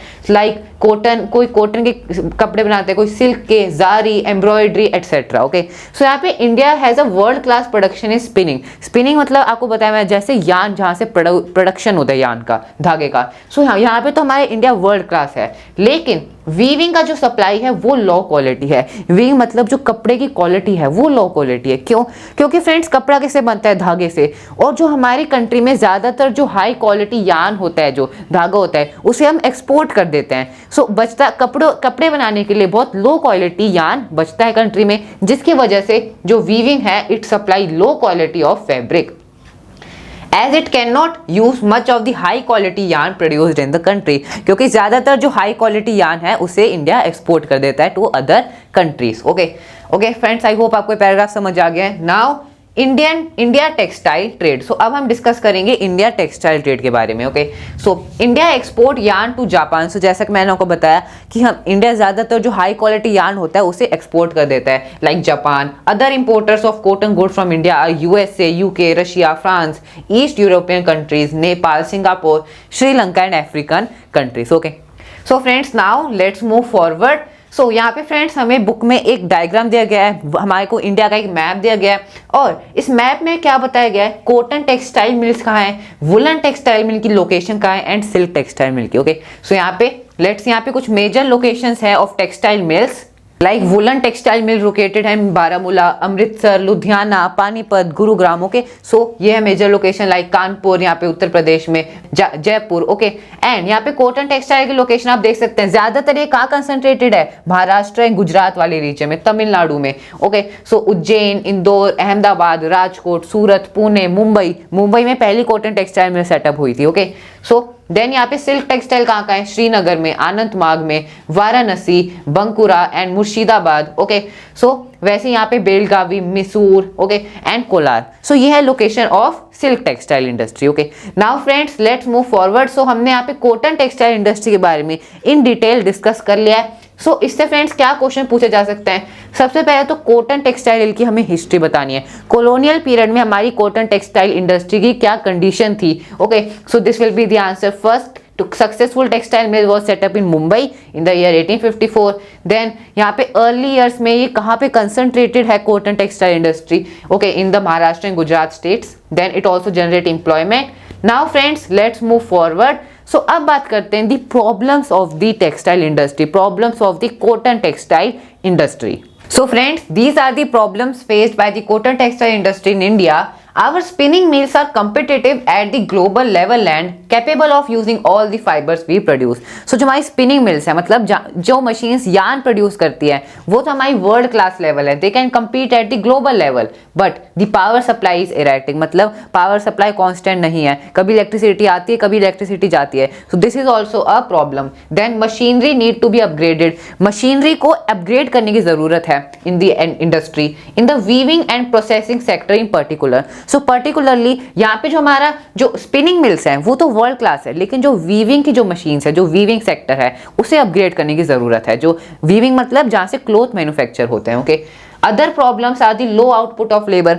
okay, then and stiff competition with the synthetic fibre industry. So synthetic fibre क्या होती है, मतलब जो केमिकल्स का यूज करके जो फाइबर्स होते हैं। सो कॉटन, जूट, ये सब क्या फ्रेंड्स, ये नेचुरल फाइबर्स हैं। ओके, सो इसके बारे में हम जानते हैं, हम पढ़ चुके हैं अपनी पिछली क्लासों में। सो यहाँ पे सिंथेटिक फाइबर इंडस्ट्री भी क्या कर रही है, कॉम्पिटिशन दे रही है to the cotton textile industry. Okay, fragmentation is a major drawback for declining share, requirement of improvement in the weaving sector instead of exporting yarn. So fragmentation क्या होता है फ्रेंड्स, देखो जैसा कि मैंने आपको बताया कि यहाँ पर जो weaving का जो सेक्टर है वो बहुत डिसेंट्रलाइज है, स्पिनिंग तो कंसंट्रेटेड है लेकिन Indian, Maharashtra and Gujarat region, लेकिन जो वीविंग, जो यहाँ पे वीविंग का जो सेक्टर है वो बहुत डिसेंट्रलाइज्ड है। सो इसी को हम क्या कहते हैं, फ्रेगमेंटेशन, मतलब अलग अलग भागों में बटा होना। Okay, this is a major drawback. और यहाँ पे क्या रिक्वायरमेंट है कि यार्न को एक्सपोर्ट, जो high quality yarn India produce करता है उसे एक्सपोर्ट करने की जगह हमें यहाँ पे हाई क्वालिटी फाइबर बनाना चाहिए। We should improve our infrastructure in the weaving sector. Okay, so friends now let's move forward. So अब बात करते हैं about the next topic in the textile industry which is jute textiles. So हमने cotton textiles के बारे में discuss कर लिया, next is the jute textile. Okay, so now we will discuss about jute textiles. So India is the largest producer of raw jute and jute product. So India है largest producer, यहाँ पे ध्यान रखना है producer है jute का and raw jute and jute products. Okay, and the second largest exporter after Bangladesh. So Bangladesh के बाद इंडिया है second largest exporter of jute. Okay, so Bangladesh है first in the exporting of jute. Okay, then there were about 80 jute mills in 2010-11. So अगर हम last decade की बात करें, सो India में टोटल 80 जूट मिल्स थी और अभी ये नंबर 94, मतलब अभी इंडिया में टोटल 94 जूट मिल्स हैं। Okay, then the location of mills. So jute mills mainly मतलब कहाँ कंसंट्रेटेड है, किस एरिया में कंसंट्रेटेड है jute mills. So West Bengal, okay, West Bengal state and mainly along the banks of the Hooghly river in a narrow belt. So Hooghly river West Bengal से पास होती है and इस रिवर के बैंक्स पे ज्यादातर जूट मिल्स क्या है, लोकेटेड है। ओके, सो फ्रेंड्स इसका रीजन क्या है, why most of the jute mills are located at the banks of Hooghly river,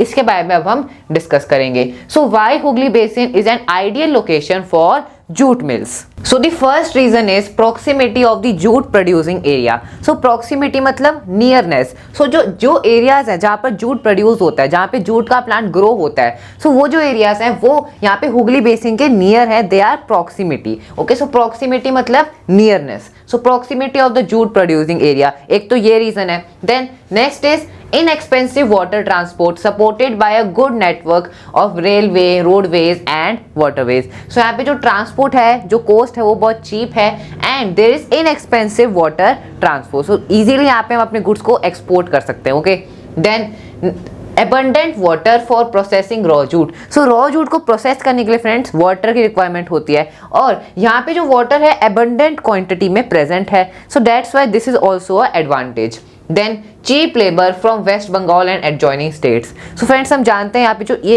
east area है, वेस्ट बंगाल बिहार का एरिया, यहाँ पे पॉपुलेशन बहुत ज़्यादा है. सो यहाँ पे लेबर हमको चीप मिल जाता है. So cheap labour from West Bengal and adjoining states. Then friends, Kolkata as a large urban center provides banking, insurance and port facilities for export of jute goods. So friends हम जानते हैं कोलकाता एक अर्बन सेंटर है और urban centre क्या क्या facilities provide करता है इंडस्ट्री को. It provide banking, insurance and port facilities, market. So बहुत सी एडवांटेज होती हैं एक बड़े अर्बन सेंटर की. Okay, so here Kolkata is a large urban center for exporting of jute goods.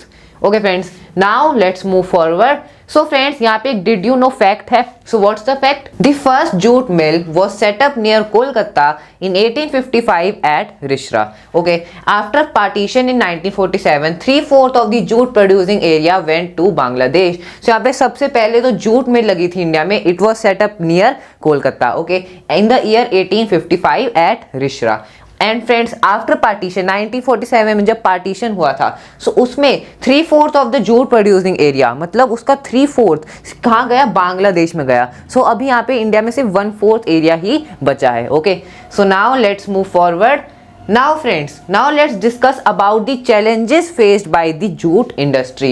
Okay, so the challenges faced by the industry include stiff competition in the international market from synthetic substitutes and other competitors like Bangladesh, Brazil, Philippines, Egypt and Thailand. Okay, so यहाँ पे क्या competition मिल रहा है jute industry को, जो synthetic competitors हैं उनसे competition मिल रहा है. और यहाँ पे other competitors क्या हैं, ये countries जैसे बांग्लादेश क्या है, largest exporter भी है. Okay, and India is the second largest exporter. Okay, then however the internal demand has been of the increase due to the government policy of mandatory use of jute packaging. सो जो internal demand है मतलब country के अंदर जो demand है jute की वो क्या है, it has been on increase. ये इंक्रीज हो रही है क्यों, क्योंकि गवर्नमेंट की पॉलिसी है कि यहाँ पे मैंडेटरी है जूट पैकेजिंग. आप किसी भी चीज को पैकेज कर रहे हो तो यहाँ पे जूट का यूज करना इंपॉर्टेंट है. सो जो जूट की पैकेजिंग होती है that is mandatory by the government policy. So इसकी वजह से यहाँ पे डिमांड बढ़ रही है क्योंकि इंडस्ट्रीज को क्या करना पड़ रहा है, सब गुड्स को जूट में पैक करना पड़ रहा है. ओके,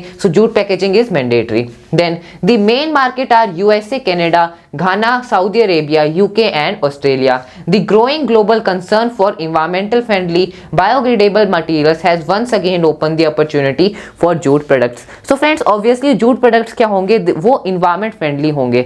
So that's why क्योंकि ये एक agro based industry है, so जितने भी product जो भी raw material है it is agricultural based. Okay, so ये environmental friendly है, जो material है वो biodegradable है and also इसकी वजह से jute products के लिए opportunity वापस ओपन हो गई है. ओके फ्रेंड्स, इस टॉपिक से रिलेटेड हमसे क्या क्वेश्चन पूछा जा सकता है. Question can be that what are the main markets in the jute industry and what are the challenges faced by the jute industry. Okay, so these are the challenges. And friends और क्या पूछा जा सकता है, इस fact को friends ध्यान रखना है. यहाँ पे सबसे पहली जूट मिल कब सेटअप हुई थी, कोलकाता में in the year 1855 at Rishra.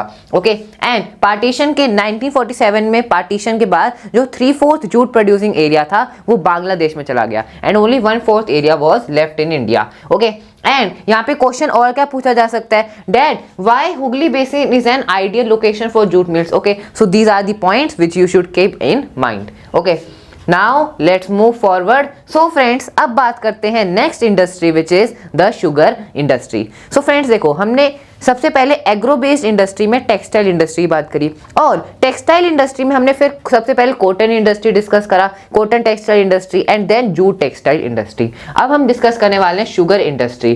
So sugar industry भी क्या है, एक type of agro based industry है, क्योंकि इसके लिए रॉ मटेरियल क्या है, sugar cane, and sugarcane क्या है, एक एग्रीकल्चरल प्रोडक्ट है। So this industry is also agro based industry. So now we will discuss about sugar industries. Okay, so India is the second largest producer of sugar, though first largest producer of good and khandsari. So friends देखो, India अगर world में compare करें, so India is the second largest producer, मतलब sugar produce करने में India second number पर आता है in the on the global level, and first largest producer of gur and khandsari. So gur and khandsari का इंडिया लार्जेस्ट प्रोड्यूसर है, it is on the first place. Okay, then raw material used are bulky and in haulage its sucrose content reduces। so इस point का क्या मतलब है, देखो friends, raw material sugar industry के लिए रॉ मटेरियल क्या है, शुगर केन है। Okay, so sugar cane is the raw material, और ये क्या होते हैं, बल्की होता है, ऑब्वियसली इनका वेट ज्यादा होता है, दे आर बल्की। सो यहाँ पे रॉ मटेरियल क्या है, बल्की है, एंड अगर आप अपनी इंडस्ट्री को रॉ मटेरियल जहाँ प्रोड्यूस हो रहा है, अगर आप उससे दूर लगाओगे इंडस्ट्री को, सो यहाँ पर ट्रांसपोर्टेशन के, एक तो ट्रांसपोर्टेशन का चार्जेस आएगा एक्स्ट्रा, एंड यहाँ पे जो उसका सुक्रोज कंटेंट है, मतलब उसमें जो शुगर है शुगर केन में, सो वो कंटेंट भी क्या हो जाता है, रिड्यूस हो जाता है, कम हो जाता है, क्योंकि ट्रांसपोर्टेशन में टाइम लगता है। सो उससे क्या होता है, उसका सुक्रोज कंटेंट डिक्रीज होता जाता है। ओके, सो अब इससे हमें पता चलता है कि हमें यहाँ पे शुगर केन इंडस्ट्री को हमेशा, जो शुगर इंडस्ट्री है उसे यहाँ पे जो फील्ड्स है शुगर केन के उसके पास लगाना चाहिए, ताकि ट्रांसपोर्टेशन का कम चार्जेस आए, एंड ऑल्सो यहाँ पे इसका सुक्रोज कंटेंट भी रिड्यूस ना हो। Okay, then the mills are located in Uttar Pradesh, Bihar, Maharashtra, Karnataka, Tamil Nadu, Andhra Pradesh, Gujarat, Punjab, Haryana and Madhya Pradesh. Okay, लेकिन फ्रेंड्स देखो 60% mill are in Uttar Pradesh and Bihar. So हम जानते हैं फ्रेंड्स, उत्तर प्रदेश तो है largest producer of sugar cane, सबसे ज्यादा शुगर केन उत्तर प्रदेश में ग्रो होता है। सो यहाँ पे 60% मिल कहाँ सेटअप है, उत्तर प्रदेश एंड बिहार में। ओके, क्योंकि यहाँ पे ज्यादा शुगर केन ग्रो होता है। Okay, then The industry is seasonal in nature, so it is ideally suited to the cooperative sector। So इसका क्या मतलब है फ्रेंड्स, देखो ये इंडस्ट्री क्या है, सीजनल है। So इसका मतलब पूरे साल ये इंडस्ट्री ऑपरेट नहीं होती है, जब यहाँ पे शुगर केन ग्रो करने का सीजन होता है, so तभी ये इंडस्ट्री ऑपरेट होती है ऑब्वियसली। सो यहाँ पे इसका क्या मतलब है, that this is ideally suited to the cooperative sector. So ज्यादातर जो शुगर इंडस्ट्री होती है वो कोऑपरेटिव सेक्टर होती है। क्यों, क्योंकि फ्रेंड्स ये सीजनल है, और यहाँ पे जो प्रोड्यूसर है रॉ मटेरियल के, वही इसको क्या करते हैं, रन करते हैं। जो रॉ मटेरियल के प्रोड्यूसर है, जो वर्कर्स हैं, they only own this industry. So that's why यहाँ पे प्राइवेट या गवर्नमेंट एजेंसी इस इंडस्ट्री को ज्यादातर ओन नहीं करते हैं। ओके, सो फ्रेंड्स ये शुगर है, this is sugar cane. Now इससे फ्रेंड्स इसको इस टॉपिक से रिलेटेड क्या क्वेश्चन पूछा जा सकता है, that why the industries are located in Uttar Pradesh and Bihar. ज्यादातर sugar industry Uttar Pradesh and Bihar में क्यों लोकेटेड है। ओके, एंड वो India is the second largest producer of sugar, and friends the first largest producer is Brazil। Okay, so Brazil is the first largest producer of sugar and India is the second largest। Okay, now let's move forward। So friends, अब discuss करते हैं कि sugar in India sugar industry क्या क्या challenges face करते हैं। What are the major challenges faced by the sugar industry in India. Okay, so first is seasonal nature of industry. So obviously इस industry का nature क्या है, seasonal है। So that's why ये भी क्या है, एक चैलेंज है, क्योंकि पूरे साल ये ऑपरेट नहीं होती है। Okay, so this is also challenge. Then old and inefficient method of production. So जो मेथड है प्रोडक्शन की, जो मशीन्स है, वो क्या है, ओल्ड है और इनएफिशिएंट है। Okay, then transport delay. So transport का भी डिले है। Okay, so this is also disadvantage, क्योंकि फ्रेंड्स यहाँ पे हम जानते हैं ट्रांसपोर्टेशन में इसका सुक्रोज कंटेंट भी डिक्रीज होता है, और ये रॉ मटेरियल क्या है, शुगर केन क्या है, बल्की भी है। Okay, transport delay. Then need to maximise use of bagasse. So friends bagasse क्या होता है, देखो जब आप शुगर केन से शुगर निकाल लेते हो मशीन्स की हेल्प से, सो फिर जो कंटेंट जो बचता है उसका, उससे हम कहते हैं बैगेज। ओके, सो यहाँ पे हमें बैगेज का भी, हम उसे थ्रो से वो वेस्ट नहीं होता है, हमें उसका भी मैक्सिमम उसका यूज करना चाहिए। Okay, so need to maximise the use of bagasse. Okay, so these are the major challenges. Okay, now let's move forward. अब बात करते हैं next industry. So that is the mineral based industry. So friends आप देख सकते हैं यहाँ पे रॉ मटेरियल के बेसिस पर इंडस्ट्री दो टाइप्स की होती है, agro based and mineral based. So agro based हमने डिस्कस कर लिया, बेसिकली कॉटन इंडस्ट्री डिस्कस कर लिया, jute textile industry, then also we discuss the sugar industry. अब बात करते हैं friends next type which is mineral based industry. So mineral based industries क्या होती हैं? वो इंडस्ट्रीज जो अपने रॉ मटेरियल के लिए मिनरल्स का यूज करती हैं, like iron and steel industry, aluminium smelting. Okay, so these all are mineral based industries. So industries that use minerals and metals या फिर non metals as raw materials are called mineral based industries. Okay, so हम जानते हैं। Now let's move forward. So अब बात करते हैं सबसे पहले iron and steel industry. So mineral based industry में सबसे पहले हम बात करने वाले हैं आयरन एंड स्टील इंडस्ट्री के बारे में। सो फ्रेंड्स, हम जानते हैं कि आयरन एंड स्टील इंडस्ट्री क्या है? एक बेसिक इंडस्ट्री है, मतलब ऐसी इंडस्ट्री जो ऐसे प्रोडक्ट मैन्युफैक्चर करे जो कोई दूसरी इंडस्ट्री के लिए रॉ मटेरियल हो। सो आयरन यहाँ पे क्या है? आयरन बहुत सी इंडस्ट्री क्या है? रॉ मटेरियल है, जैसे साइकिल इंडस्ट्री या फिर कोई आयरन टूल की इंडस्ट्री हो। Okay, so this is a raw material. So ऐसी इंडस्ट्री को हम क्या कहते हैं? बेसिक इंडस्ट्री या फिर की इंडस्ट्री, हमने डिस्कस किया था।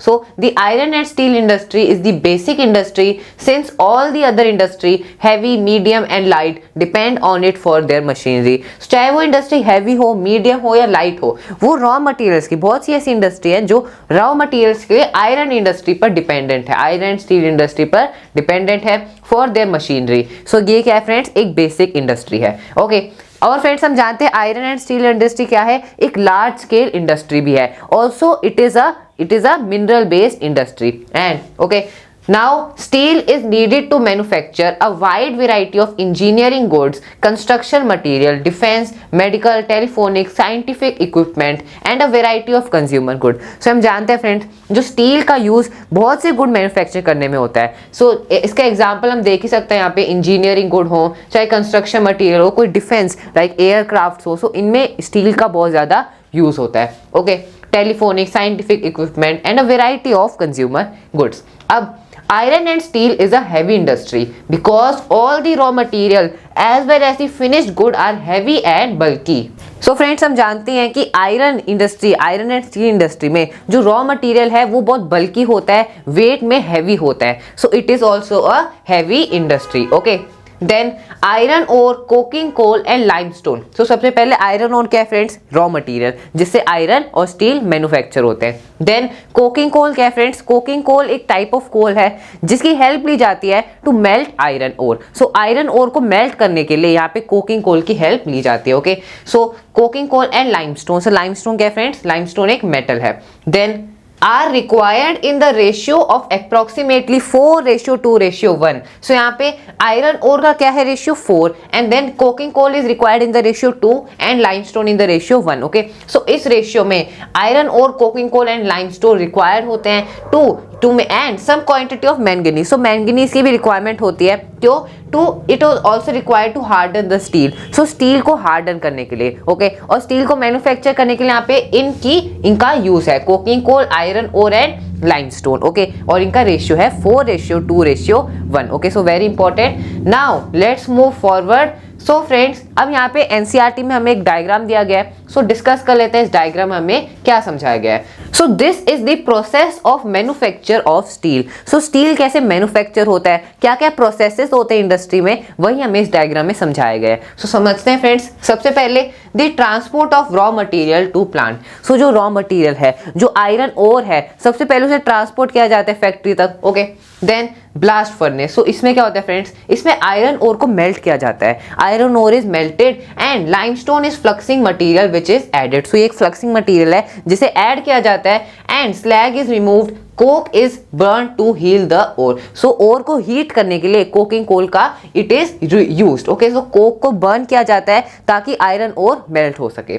Okay, then next is pig iron. So इसका क्या मतलब है फ्रेंड्स? देखो, जो मोल्टन मटेरियल है, जो मेल्ट हुआ मटेरियल है, molten material, that is poured into moulds, मतलब moulds called pig. So friends, ये क्या है? ये एक टाइप का कंटेनर है जिसमें इस लावा को, मोल्टन सब्सटेंस को पोर किया जाता है। ओके, उसके बाद steel making. So pig iron is further purified by melting and oxidizing the impurities. Okay, so pig iron को फिर आगे ऑक्सीडाइज किया जाता है by oxidizing the impurities. Okay, manganese, nickel and chromium are added. और इस प्रोसेस में in the steel making ये ऐड करा जाता है। जैसे मैंने आपको बताया था, मैंगनीज क्यों ऐड किया जाता है? ताकि वो स्टील हार्डन हो सके। Okay, after when it is burning, then nickel, chromium are also added. Then the shaping metal. So last process है वो मेटल को शेप करना, एक परफेक्ट शेप में लाना। सो वो कैसे करते हैं फ्रेंड्स? सबसे पहले rolling, pressing, casting and forging. So इसमें रोलिंग मतलब कोई भी हैवी मटेरियल का यूज करके उसे उसके ऊपर रोल करा जाता है ताकि उसको शेप करा जा सके।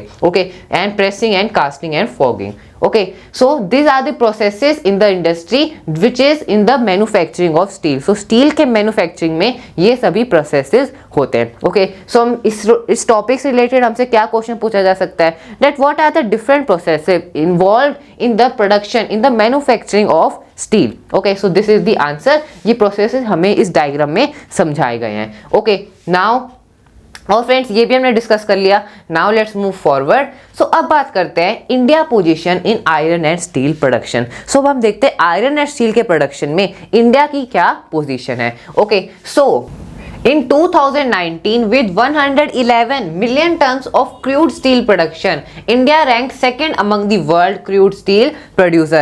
So यहाँ पे इंडिया ने 2019 में कितने million turns crude steel production किया? 111 मिलियन टन्स। ओके, और यहाँ से हमारी रैंक क्या है? वर्ल्ड में सेकंड रैंक है। Okay, so in the crude steel producers. Then India is the largest producer of sponge iron. So अब इंडिया वर्ल्ड में लार्जेस्ट प्रोड्यूसर है स्पंज आयरन का। सो स्पंज आयरन एक टाइप ऑफ आयरन है जिसका India largest producer है। Okay, then in 2019 per capita consumption of finished steel in the country was only around 74.3 kg per annum against the world average of 229.3 kg। So friends देखो, सबसे पहले तो capita का क्या मतलब होता है? कैपिटा मतलब पर कैपिटा मतलब पर पर्सन। ओके, सो 2019 में पर पर्सन, एक पर्सन पूरे कंट्री में अगर हम एवरेज लगाएं तो यहाँ पे एक पर्सन पूरे साल में कितने केजी स्टील, कितने केजी फिनिश स्टील को कंज्यूम कर रहा है? 74.3 kg, जबकि वर्ल्ड की क्या एवरेज है फ्रेंड्स? 229.3 kg। सो ये जो यहाँ पे केजी है बहुत कम है,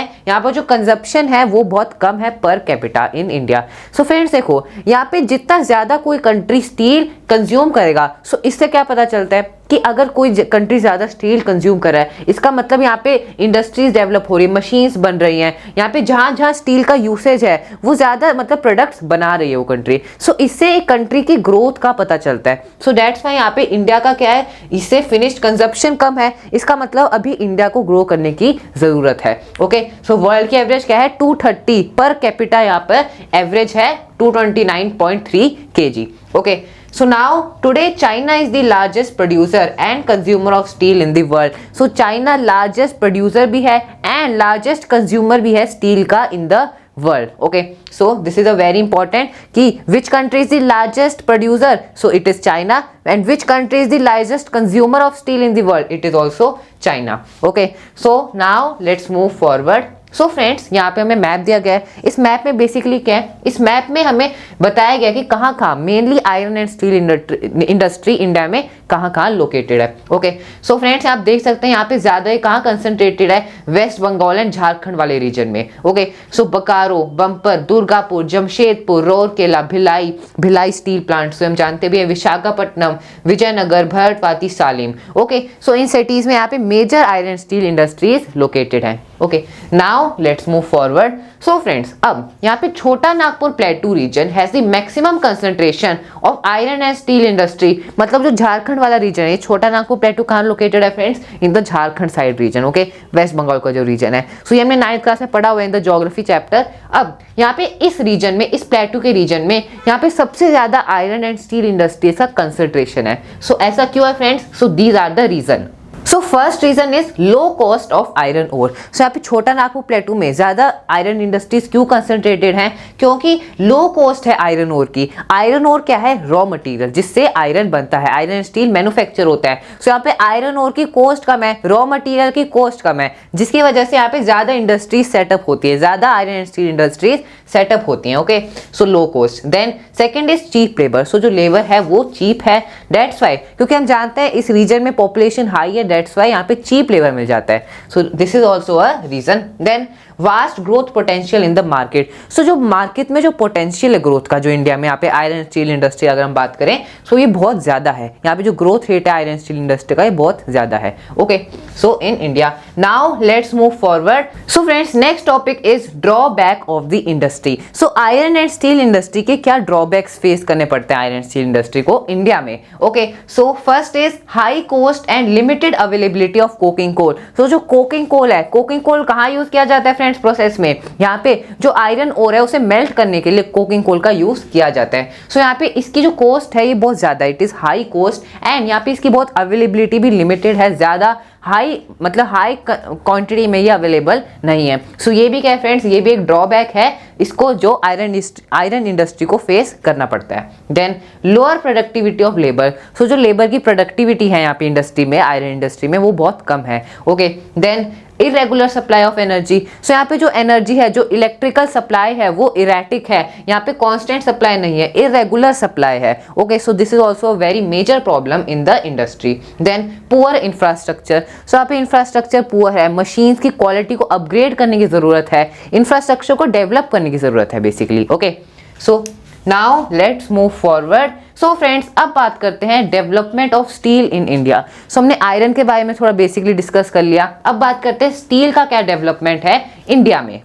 So most of the public sector undertakings market their steel through the Steel Authority of India Limited, and इसकी शॉर्ट फॉर्म क्या है? सेल। सो सेल क्या है friends? Steel authority of India.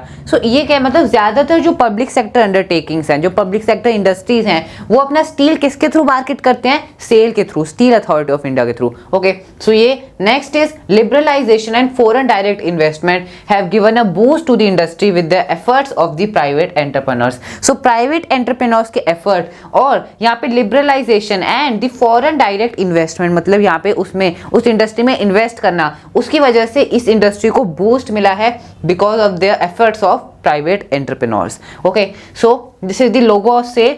Now let's move forward. So यहाँ से friends हमसे question पूछा जा सकता है दैट सेल की फुल फॉर्म क्या है एंड व्हाई, यहाँ पे पब्लिक सेक्टर अंडरटेकिंग्स कौन मार्केट करता है ज्यादातर? Okay, so answer is cell.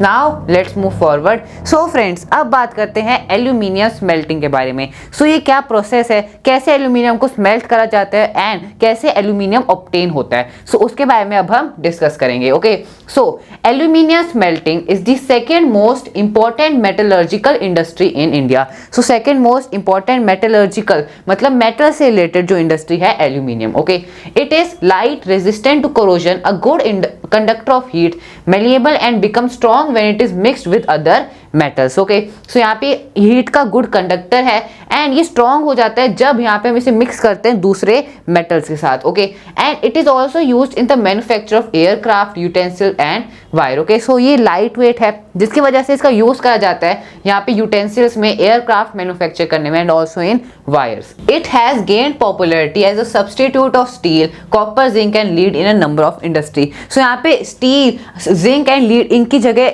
Aluminium को सब्स्टिट्यूट की तरह देखा जाता है। सो इनकी जगह कई इंडस्ट्री यहाँ पे एल्यूमिनियम को भी यूज करती हैं। Okay, so copper, zinc and lead is a number of industry. Now aluminum smelting plants in the country are located in Odisha, West Bengal, Kerala, Uttar Pradesh, Chhattisgarh, Maharashtra and Tamil Nadu. So in states में basically aluminum के smelting plants located हैं। Okay, so friends, अब हम यहाँ पे समझते हैं कि एल्यूमिनियम का स्मेल्टिंग इसका क्या मतलब होता है। ओके, सो सबसे पहले इसके लिए क्या क्या रॉ मटेरियल्स की रिक्वायरमेंट है एल्यूमिनियम को स्मेल्ट करने के लिए, इसे मेल्ट करने के लिए। ओके, सो सबसे पहले तो हम इस डायग्राम को देख लेते हैं friends.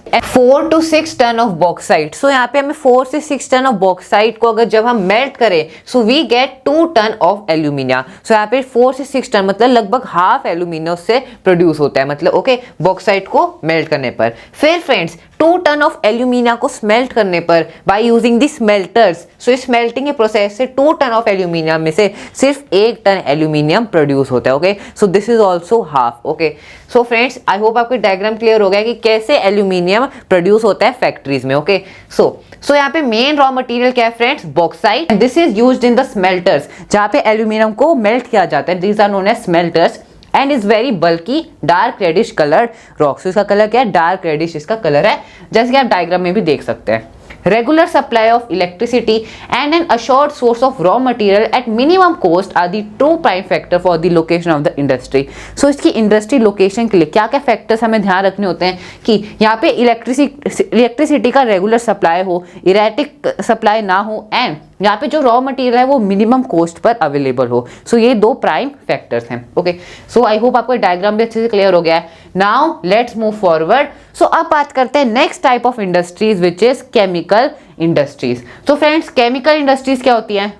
So friends chemical industries क्या होती है? ऐसी इंडस्ट्रीज जो केमिकल्स मैन्युफैक्चर करे. सो ऐसी इंडस्ट्रीज को हम क्या कहते हैं? Chemical industry. और फ्रेंड्स केमिकल इंडस्ट्रीज क्या होती है? दे आर बेसिक और की इंडस्ट्रीज. क्यों? क्योंकि वो केमिकल्स, ऐसी भी इंडस्ट्रीज है जो केमिकल्स, ऐसे केमिकल्स मैन्युफैक्चर करे जो दूसरी इंडस्ट्रीज के लिए रॉ मटेरियल है. जैसे कुछ फूड इंडस्ट्रीज हैं जिनके लिए जो केमिकल्स की उनकी रिक्वायरमेंट है, जो रॉ मटेरियल फूड इंडस्ट्रीज के लिए, वो यहाँ पे केमिकल इंडस्ट्रीज मैन्युफैक्चर करते हैं वो chemicals. Okay, so this is a basic और की इंडस्ट्री.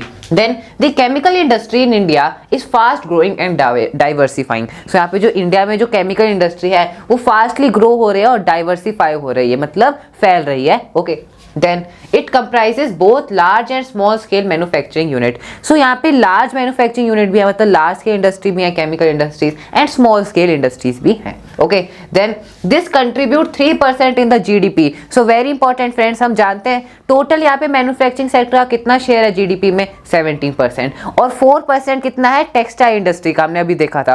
एंड केमिकल इंडस्ट्री का शेयर है 3%. So this is a very big share in GDP and that's why यहाँ पे लिखा है it is a fast growing and diversifying industry. Okay, then rapid growth is recorded in both organic and inorganic sector. So यहाँ पे chemical को, industry को दो sectors में डिवाइड करा गया है, ऑर्गेनिक एंड इनऑर्गेनिक. सो यहाँ पे इन दोनों ही सेक्टर्स में रैपिड ग्रोथ हो रही है. सो फ्रेंड्स अब डिस्कस करते हैं कि ऑर्गेनिक सेक्टर क्या होते हैं, इनऑर्गेनिक सेक्टर में क्या क्या प्रोडक्ट्स इंक्लूडेड होते हैं. Okay, so now let's move forward. So यहाँ पे ऑर्गेनिक केमिकल्स क्या होते हैं? Like sulphuric acid, nitric acid, soda ash, alkalis. So ये है ऑर्गेनिक केमिकल. और जो ऐसी इंडस्ट्री जो ये केमिकल्स मैन्युफैक्चर करते हैं, ऐसी इंडस्ट्री को हम क्या कहते हैं? Organic chemical industries. ओके, सो इनऑर्गेनिक केमिकल इंडस्ट्रीज क्या होती हैं? जो पेट्रोकेमिकल्स यूज करें मैन्युफैक्चरिंग के लिए, और synthetic fibre, plastic. So synthetic fibre and plastic, इन चीज़ों को मैन्युफैक्चर करने के लिए हमें इनऑर्गेनिक केमिकल्स की रिक्वायरमेंट है, पेट्रोकेमिकल्स की रिक्वायरमेंट है. ओके, और फ्रेंड्स दैट्स वाई यहाँ पे ऑर्गेनिक केमिकल प्लांट्स को oil refinery and petrochemical plants के नियर सेटअप करा जाता है ताकि रॉ मटेरियल के लिए ज़्यादा दूर, मतलब उसके ट्रांसपोर्टेशन की ज़्यादा कॉस्ट ना आए. That's why it is setup near the petrochemical plants or the oil refineries. Okay, then chemical industry is its own largest consumer. So chemical industry खुद की ही सबसे ज़्यादा largest consumer है. Okay, then basic chemical undergo processing to further produce other chemical that are used for industrial application, agriculture और directly for consumer market. So friends जैसा कि मैंने आपको बताया कि chemical industry एक basic industry है. So यहाँ पे जो भी products वो manufacture करती है, process करती है, वो दूसरे chemicals, दूसरे industries के लिए क्या है? raw material है, उनकी requirement है. Okay, जैसे agriculture में chemicals का use होता है, like हम example में बहुत से chemicals हैं and they are directly भी use करे जाते हैं consumer markets में. Okay, सो डायरेक्टली भी केमिकल्स को सेल किया जाता है मार्केट्स में. ओके, सो फ्रेंड्स अब इस टॉपिक से रिलेटेड हमसे क्या क्वेश्चन पूछे जा सकते हैं? That how the chemical industry in India is fastly growing and diversifying. So इसमें हम क्या लिखेंगे फ्रेंड्स? हम देख सकते हैं यहाँ पे इट कंट्रीब्यूट्स 3% इन जीडीपी. यहाँ पे ऑर्गेनिक एंड इनऑर्गेनिक सेक्टर भी फास्टली ग्रो हो रही है, डाइवर्सिफाई हो रही है. ओके, एंड यहाँ से हमसे पूछा जा सकता है कि ऑर्गेनिक केमिकल्स के एग्जाम्पल, इनऑर्गेनिक के केमिकल्स के example. Okay, so these are the example. Okay, now let's move forward. So friends अब बात करते हैं next type of industry which is fertilisers industry. Okay, so friends fertiliser industry क्या होती है? फ्रेंड्स फर्टिलाइजर्स के बारे में हम जानते ही हैं. फर्टिलाइजर्स का कहाँ यूज होता है? फर्टिलाइजर फार्मर द्वारा यूज करी जाती है to increase their agricultural productivity. जो एग्रीकल्चर में जो उनका प्रोडक्शन है उसे इंक्रीज करने के लिए, ताकि और ज्यादा क्रॉप्स ग्रो हो. सो उसके लिए फार्मर्स फर्टिलाइजर्स का यूज करते हैं. फर्टिलाइजर के एग्जाम्पल हो सकते हैं लाइक यूरिया, एनपीके, लाइक उसकी फुल फॉर्म क्या एनपीके की, nitrogen potassium and the potash. Okay, so nitrogen potassium and potash. So NPK हो सकता है, यूरिया हो सकता है। सो ये क्या है फ्रेंड्स, ये है फर्टिलाइजर्स। ओके, सो अब बात करते हैं फर्टिलाइजर इंडस्ट्री, मतलब जहां पे फर्टिलाइजर्स मैन्युफैक्चर होते हैं। So the fertiliser industry is centred around the production of nitrogenous fertiliser, mainly urea. Okay, then phosphatic fertiliser है ammonium phosphate, DAP. Okay, so ये भी एक फर्टिलाइजर है, and complex fertiliser which have a combination of nitrogen, phosphate and potash. Okay, NPK. The third that is potash is entirely imported as the country doesn't have any reserves of the commercially usable potash और potassium compounds in any form. So यहाँ पे देखो, जो complex fertilizers हैं, जैसे जिनमें nitrogen, potassium और potash का यूज होता है, सो यहाँ पे नाइट्रोजन और फॉस्फेट तो कंट्री में अवेलेबल है, इनके रिजर्व्स अवेलेबल है, लेकिन पोटैश के यहाँ पे रिजर्व अवेलेबल नहीं है। जो यहाँ पर क्या लिखा है, यहाँ पे देखो friends, the potash is entirely imported from the country, मतलब इसे पूरा इंपोर्ट किया जाता है दूसरे कंट्री से। ओके, सो यहाँ पे इसके रिजर्व्स नहीं है यूजेबल पोटैश के। Then after the green revolution the industry expanded to several other part of the industry. So हम जानते हैं ग्रीन रेवोल्यूशन में क्या हुआ, यहाँ पे फर्टिलाइजर्स इंट्रोड्यूस करे गए और इरिगेशन फैसिलिटीज बढ़ाई गई ताकि हमारे एग्रीकल्चरल प्रोडक्शन इंक्रीज हो सके। सो यहाँ पे एग्रीकल्चर प्रोडक्शन में बहुत ड्रामेटिक चेंज आया because of the green revolution. So ये हमने क्लास 9 में पढ़ा हुआ है फ्रेंड्स। एंड यहाँ पे फर्टिलाइजर्स भी आते हैं इसके अंदर। सो फर्टिलाइजर इंडस्ट्री भी ग्रो हुई after the green revolution. Okay, so it spread over other part of the country and states like Gujarat, Tamil Nadu, Uttar Pradesh, Punjab, Kerala, and they contribute toward half of the fertilizer production. So ये जो state है ये fertilizer production के हाफ में contribute करते हैं। Okay, then other significant producer are Andhra Pradesh, Odisha, Rajasthan, Bihar, Maharashtra, Assam, waste Bengal, Goa, Delhi, Madhya Pradesh and Karnataka. Okay, so this was about fertilizer industry. Now friends, इससे रिलेटेड क्वेश्चन क्या आ सकता है, that tell us something about fertilizer industry, write a short note on fertilizer industry. Okay, so यहाँ पे आप ये content लिखोगे। Okay, then cement industry. अब फ्रेंड्स सीमेंट इंडस्ट्री की बात करते हैं। हम जानते हैं कि सीमेंट कितना ज़्यादा इंपॉर्टेंट है। सीमेंट कहाँ यूज होता है, यहाँ पे हाउस को कंस्ट्रक्ट करने के लिए या फिर फैक्ट्री को कंस्ट्रक्ट करने के लिए, ब्रिजेस, रोड, यहाँ पे सब में सीमेंट क्या सबसे बेसिक नेसेसिटी है उस चीज को कंस्ट्रक्ट करने के लिए। Okay, so cement is an essential for construction activities such as building house, factories, bridges, road, airports, dams, यहाँ पे सब इनको कंस्ट्रक्ट करने के लिए किसका यूज होता है, basically cement. Okay, and for other commercial establishment. This industry requires bulky and heavy raw material like limestone, silica and gypsum. So यहाँ पे obviously इनको heavy raw materials की requirement है, जैसे limestone हो गया, silica हो गया and gypsum. Okay. Then coal and electric power are needed apart from the rail transportation. So coal and electric power की भी क्या है requirement है apart from the rail transportation. So उसको transport करने के लिए, क्योंकि heavy material है इसलिए rail transportation की help ली जाती है. Okay. Then the first cement plant was set up in Chennai in 1904. So friends, सबसे पहला सीमेंट प्लांट कहाँ सेटअप हुआ था, चेन्नई में हुआ था इन द ईयर 1904. सो हम देखो फ्रेंड्स, देख रहे हैं हम डिफरेंट इंडस्ट्रीज पढ़ रहे हैं कि पहले यहाँ पे कॉटन टेक्सटाइल इंडस्ट्री मुंबई में सेटअप हुई. सो ये चीज़ हमें ध्यान रखनी है कि कहाँ पे कौन सी सबसे पहली इंडस्ट्री कहाँ सेटअप हुई. Okay, so in the year 1904 after independence this industry expanded in other parts of the country. Okay, the industry has strategically located plants in Gujarat that have suitable access to the market in the Gulf countries.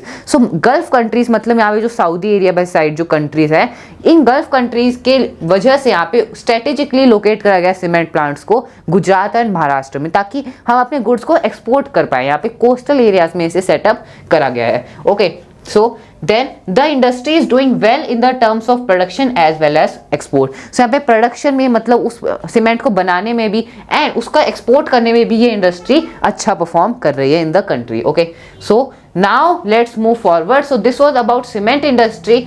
Now let's move forward. So अब बात करते हैं next type of industry which is automobile industry. Okay, so friends, automobile industry क्या होती है? ऐसी industries जो automobile manufacture करे. ऑटोमोबाइल्स क्या होते हैं फ्रेंड्स? ऑटोमोबाइल्स मींस वो ट्रांसपोर्टेशन के साधन, जैसे car, two wheelers, four wheelers हो गए, एंड यहाँ पे और एग्जाम्पल हो सकते हैं ट्रक, बसेस, कार, ये सब क्या फ्रेंड्स, ये सब ऑटोमोबाइल्स हैं। ओके, सो यहाँ पे ऑटोमोबाइल्स जो इंडस्ट्रीज मैन्युफैक्चर करते हैं, so obviously large scale industry होती हैं, ये हैवी इंडस्ट्रीज होती है, क्योंकि जो रॉ मटेरियल है वो हैवी है, यहाँ पे आयरन की रिक्वायरमेंट है, बहुत हैवी मशीनरीज की रिक्वायरमेंट है। Okay, so automobile provide vehicle for quick transport. So हम ऑब्वियसली व्हीकल का यूज क्यों करते हैं, ताकि हम किसी भी एक जगह से दूसरी जगह क्विकली पहुंच सके, टाइम उसमें कम लगता है। Okay, good services and passengers, trucks, buses, cars, motorcycles, scooters, three wheelers और multi utility vehicles are manufactured in India at various centre. Okay, after the liberalization, the coming in of new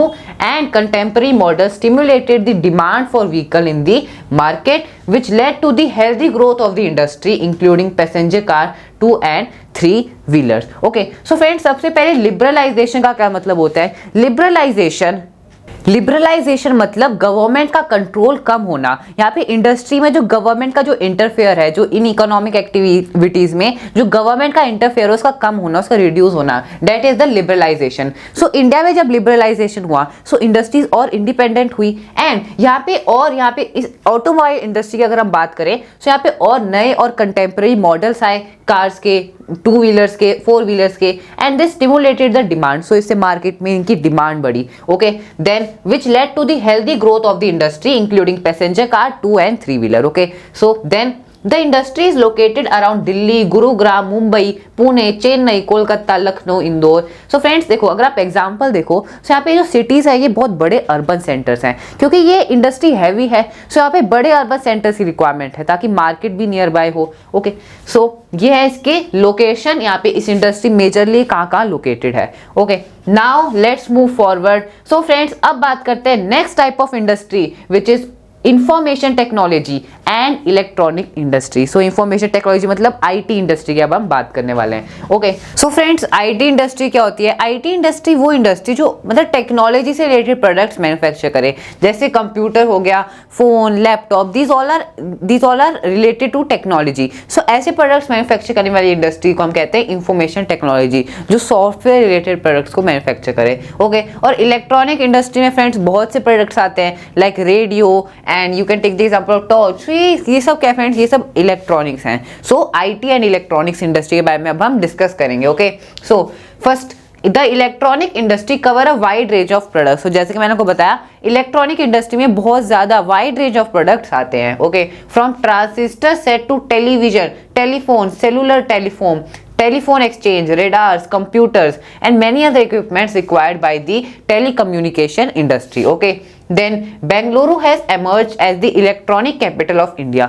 So friends, हम जानते हैं बेंगलुरु में बहुत सी IT industry हैं। ये क्या है? ये है IT hub of the India. It is the electronic capital of India. Okay, so other important centre for electronic good are Mumbai, Delhi, Hyderabad, Pune, Chennai, Kolkata, Lucknow and Coimbatore. So friends देखो, यहाँ पे IT industry and electronic industry में कैसे लेबर की रिक्वायरमेंट है? Skilled labour की requirement है, जिनके पास स्किल्स हो, जो यहाँ पे इसको समझ सके। मतलब इलेक्ट्रॉनिक्स में फ्रेंड्स क्योंकि स्किल की जरूरत है, सो यहाँ पे स्किल्ड लेबर की रिक्वायरमेंट है इन दिस पर्टिकुलर इंडस्ट्री।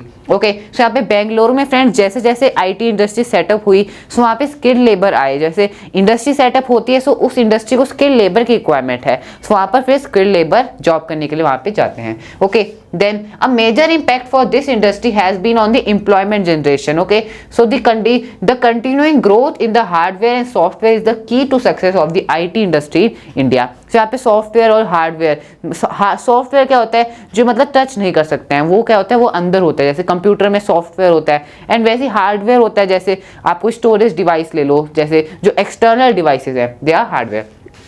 सो आप इन दोनों ही फील्ड्स में बहुत ग्रोथ दिख रही है इंडिया में, in hardware and software. So यहाँ पर एम्प्लॉयमेंट जनरेट हो रहा है, and this is the reason of the success for the IT industry in India. Okay, so friends, ये हमने यहाँ पे डिस्कस कर लिया about the IT and electronics industry. Now let's move forward. So friends, हमने चैप्टर में जितनी भी हमें टाइप्स ऑफ इंडस्ट्रीज दी गई थी, हमने सबके बारे में डिस्कस कर लिया है। आई होप आपको सब अच्छे से क्लियर हो गया है about all the types of industry. So friends, now we have reached on the last topic of the chapter, which is industrial pollution and environmental degradation. So friends, इसी का फिर एक आगे सब टॉपिक है, that how we can control the environmental degradation and the industrial pollution. Okay, so friends इस topic में हम basically क्या पढ़ेंगे, we will discuss the 4 type of pollution caused by the industry. So देखो हम जानते हैं यहाँ पे इंडस्ट्री का बहुत बड़ा कंट्रीब्यूशन है नेशनल इकोनॉमी में, हमने उस टॉपिक में डिस्कस भी किया था। एंड लेकिन फ्रेंड्स यहाँ पे इंडस्ट्री रिस्पॉन्सिबल है पोल्यूशन के लिए, 4 टाइप ऑफ पोल्यूशन के लिए, क्योंकि हम जानते हैं फ्रेंड्स आप किसी भी इंडस्ट्री का एग्जाम्पल ले लो, सो पोल्यूशन होता है इंडस्ट्री से। सो एयर पोल्यूशन होता है, water pollution, land pollution and obviously the noise pollution. Okay, so अब हम देखते हैं फ्रेंड्स कैसे इंडस्ट्रीज ये 4 टाइप ऑफ पोल्यूशन करते हैं। ओके, सो स्टार्ट करते हैं with the air pollution. So friends air pollution क्या होता है, air pollution is caused by the presence of high proportion of undesirable gases like sulphur dioxide and carbon monoxide. So friends हम जानते हैं air pollution क्या होता है, जब यहाँ पे अनडिजायरेबल गैसेस जो हमारे लिए हार्मफुल हैं, लिविंग ऑर्गेनिजम्स के लिए हार्मफुल है, प्लांट्स के लिए हार्मफुल है, जब इन गैसेस का एयर में कंसंट्रेशन बढ़ जाता है, सो इसे हम कहते हैं एयर पोल्यूशन, एयर का पोल्यूट होना। ओके, सो हार्मफुल गैसेस हैं सल्फर डाइऑक्साइड, कार्बन मोनोऑक्साइड या फिर chlorofluorocarbon. Okay, so these are harmful gases. Then airborne particulate materials contain both solid and liquid particles like dust, sprays, mist and smoke. So ये क्या friends, ये है airborne particulate matter, मतलब ये matter हमारे जो एयर को पोल्यूट करते हैं, ये सॉलिड भी हो सकते हैं, लिक्विड भी हो सकते हैं। जैसे यहाँ पे सॉलिड का एग्जांपल हो सकता है डस्ट, स्प्रे क्या है फ्रेंड्स, लिक्विड है। ओके, एंड स्मोक, मिस्ट क्या है, लिक्विड फॉर्म में होता है, जो ओस की बूंद के फॉर्म में होता है। Okay, smoke is emitted by the chemical and paper factories, brick kilns, refineries and smelting plants and burning of fossil fuel in big and small factories that ignore pollution norms. So जो factories यहाँ पे इन materials का use करते हैं, या फिर iron industry में कोल का यूज होता है, सो इससे फ्रेंड्स एयर पोल्यूट होती है। अगर आप कोल को बर्न करोगे, किसी फॉसिल फ्यूल को बर्न करोगे, सो ऑब्वियसली एयर जो होगी पोल्यूट होगी, है ना। सो यहाँ पे और भी ऐसे मैटर हैं लाइक केमिकल, जो केमिकल्स हैं वो भी हार्मफुल हैं एयर के लिए, paper factories. So in factories, ये फैक्ट्रीज क्या करती हैं, एयर को पोल्यूट करती हैं, जो हार्मफुल पार्टिकुलेट मैटर है उसे रिलीज करती हैं। Okay, toxic gas leak can be very hazardous with long term effect. So friends देखो जो यहाँ पे टॉक्सिक गैस लीक, इसका सबसे बड़ा एग्जाम्पल हो सकता है भोपाल गैस ट्रेजेडी। सो हमने देखा फ्रेंड्स भोपाल गैस ट्रेजेडी में एक इंडस्ट्री ने बहुत मतलब हार्मफुल गैस वहाँ पे बाय मिस्टेक रिलीज हो गई, जिसकी वजह से बहुत से पीपल की डेथ हुई इन भोपाल। एंड यहाँ पर इसको हम क्या कहते हैं, टॉक्सिक गैस का लीक होना, एंड इससे लॉन्ग टर्म इफेक्ट होते हैं और ये बहुत हजार्डस है, एंड ऑब्वियसली यहाँ से एयर भी बहुत ज़्यादा पोल्यूट होती है। Okay, now let's move forward. So यहाँ पे हमने एयर पोल्यूशन के बारे में डिस्कस कर लिया। अब देखते हैं कि कैसे इंडस्ट्रीज वाटर को पोल्यूट करते हैं। We will now discuss about water pollution. Okay, so caused by the organic and inorganic industrial wastes and effluents discharged into rivers. So यहाँ पे इंडस्ट्रीज द्वारा जो harmful organic and inorganic waste होते हैं, industrial waste, सो वो जब यहाँ पे सीधा वाटर बॉडीज में या फिर रिवर्स, लेक या पॉन्ड में सीधा डिस्चार्ज कर दिए जाते हैं बिना किसी ट्रीटमेंट के, सो इससे क्या होता है, वाटर पोल्यूट होता है। सो फ्रेंड्स देखो ये जो ऑर्गेनिक एंड इनऑर्गेनिक वेस्ट हैं, यहाँ पे ये बहुत ज़्यादा मतलब बेनिफिशियल भी होते हैं, जैसे केमिकल इंडस्ट्रीज में पढ़ा, और ये बहुत हार्मफुल भी होते हैं। हाउ दे आर हार्मफुल, क्योंकि अगर आप इसे रिवर्स में सीधा डिस्चार्ज कर दोगे, सो ये यहाँ पे वाटर बॉडी को अफेक्ट करेंगे, जो एक्वेटिक लाइफ है उससे वो अफेक्ट होगी। Okay, so this is known as water pollution. So यहाँ पे क्या करना चाहिए, इसका क्या सोल्यूशन है कि यहाँ पे इंडस्ट्री को जो भी यहाँ पे वेस्ट है ऑर्गेनिक या इनऑर्गेनिक, उन्हें सबसे पहले ट्रीट करना चाहिए और उसी के बाद उसे रिलीज करना चाहिए। Okay, then the main culprits in this regard are paper, pulp, chemical, textile, dyeing, petroleum, refineries, detergent, acid, salts and heavy metals like lead and mercury. So friends यहाँ पे main culprits मतलब किन की वजह से ये pollution हो रहा है, पेपर इंडस्ट्री आप ले लो, chemical industry, textile industry. So यहाँ पे ये इंडस्ट्री बहुत हार्मफुल जो वेस्ट है, केमिकल वेस्ट है, उसे रिलीज करते हैं, और अगर इसे डायरेक्टली अगर हम रिलीज कर देंगे वाटर बॉडी में, सो इससे वाटर पोल्यूट होता है। Okay, so we should treat that waste. Now let's move forward. So friends, now we will discuss about next type of pollution which is thermal pollution. So friends thermal pollution water pollution से बहुत ज़्यादा related है। कैसे related है friends, देखते हैं। सो thermal pollution क्या होता है? Thermal pollution of water occurs when hot water from factories and thermal plants is drained into the river and pond before cooling, मतलब उसे कूल भी नहीं किया जाता उस हॉट वाटर को, और उसे डायरेक्टली रिलीज कर दिया जाता है वाटर बॉडी से। सो इससे क्या होगा फ्रेंड्स, इससे जो एक्वेटिक लाइफ है वाटर में वो बहुत ज्यादा इफेक्ट होगी एंड यहाँ से वाटर भी बहुत ज्यादा पोल्यूट होगा। ओके, सो थर्मल पोल्यूशन किसका होता है? वाटर का होता है, जब यहाँ पे हॉट वाटर को सीधा डायरेक्टली उसमें पोर कर दिया जाता है before cooling it. Okay, so waste from the nuclear power plant, nuclear and weapon production facilities cause cancer, birth defect and miscarriages. So इससे ह्यूमन हेल्थ पर भी बहुत ज्यादा फर्क पड़ता है। ओके, इफेक्ट होता है। Then soil and water pollution are closely related. So obviously जो सॉइल एंड वाटर पोल्यूशन है वो रिलेटेड है, क्योंकि सॉइल पोल्यूट होगी सो इससे जो ग्राउंड वाटर है वो भी कंटेमिनेट होगा। Okay, then dumping of waste, especially glass, harmful chemical, industrial effluents, packaging, salts and garbage renders the soil useless. So इससे soil क्या हो जाती है? useless हो जाती है, उसको harm होता है। Then rain water percolates, इसका मतलब rain water का collect होना एक जगह पर। So to the soil carrying the pollutants to the ground. So अगर यहाँ पे वाटर पोल्यूट होगा, सो जो रेन होगी वो, अगर रेन कलेक्ट होगा वहाँ पे वो भी तो हार्मफुल होगा, इसमें एसिड्स होंगे एंड फिर वो अगर ग्राउंड से नीचे पहुंचेगा, जो ग्राउंड वाटर है, सो उससे ग्राउंड वाटर भी कंटेमिनेट होगा। सो फ्रेंड्स आप देख सकते हैं यहाँ पे कैसे water pollution and soil pollution कैसे रिलेटेड है। Okay, to the ground and the ground water also gets contaminated. Okay, so friends this was about thermal pollution. Now अब फ्रेंड्स यहाँ पे हम जितने भी पोल्यूशन के टाइप्स डिस्कस कर रहे हैं, इस टॉपिक से रिलेटेड क्या क्वेश्चन हमसे पूछे जा सकते हैं? That how thermal pollution is caused, how air pollution is caused and how, यहाँ पे अभी हमने क्या क्या डिस्कस कर लिया, water pollution is caused. So कैसे इंडस्ट्रीज वाटर को पोल्यूट करते हैं, how land is polluted. Okay, so इससे रिलेटेड हमें क्वेश्चन पूछे जा सकते हैं एंड इसके आंसर हम डिस्कस कर ही चुके हैं। Okay, now friends next type is the noise pollution. So this is the last type. So noise pollution क्या होता है फ्रेंड्स? नाम से ही क्लियर हो रहा है, नॉइज की वजह से यहाँ पे इरिटेशन होना। सो अगर फ्रेंड्स, अगर आपको पता ही होगा शादियों में जब लाउड वॉइस पर जब डीजे में गाने बजते हैं, सो इससे हमारे ईयर्स को बहुत ज्यादा इफेक्ट होता है, यहाँ पे हमारी जो सुनने की जो कैपेसिटी है उस पर भी बहुत ज्यादा इफेक्ट होता है। So this affects the health of a person.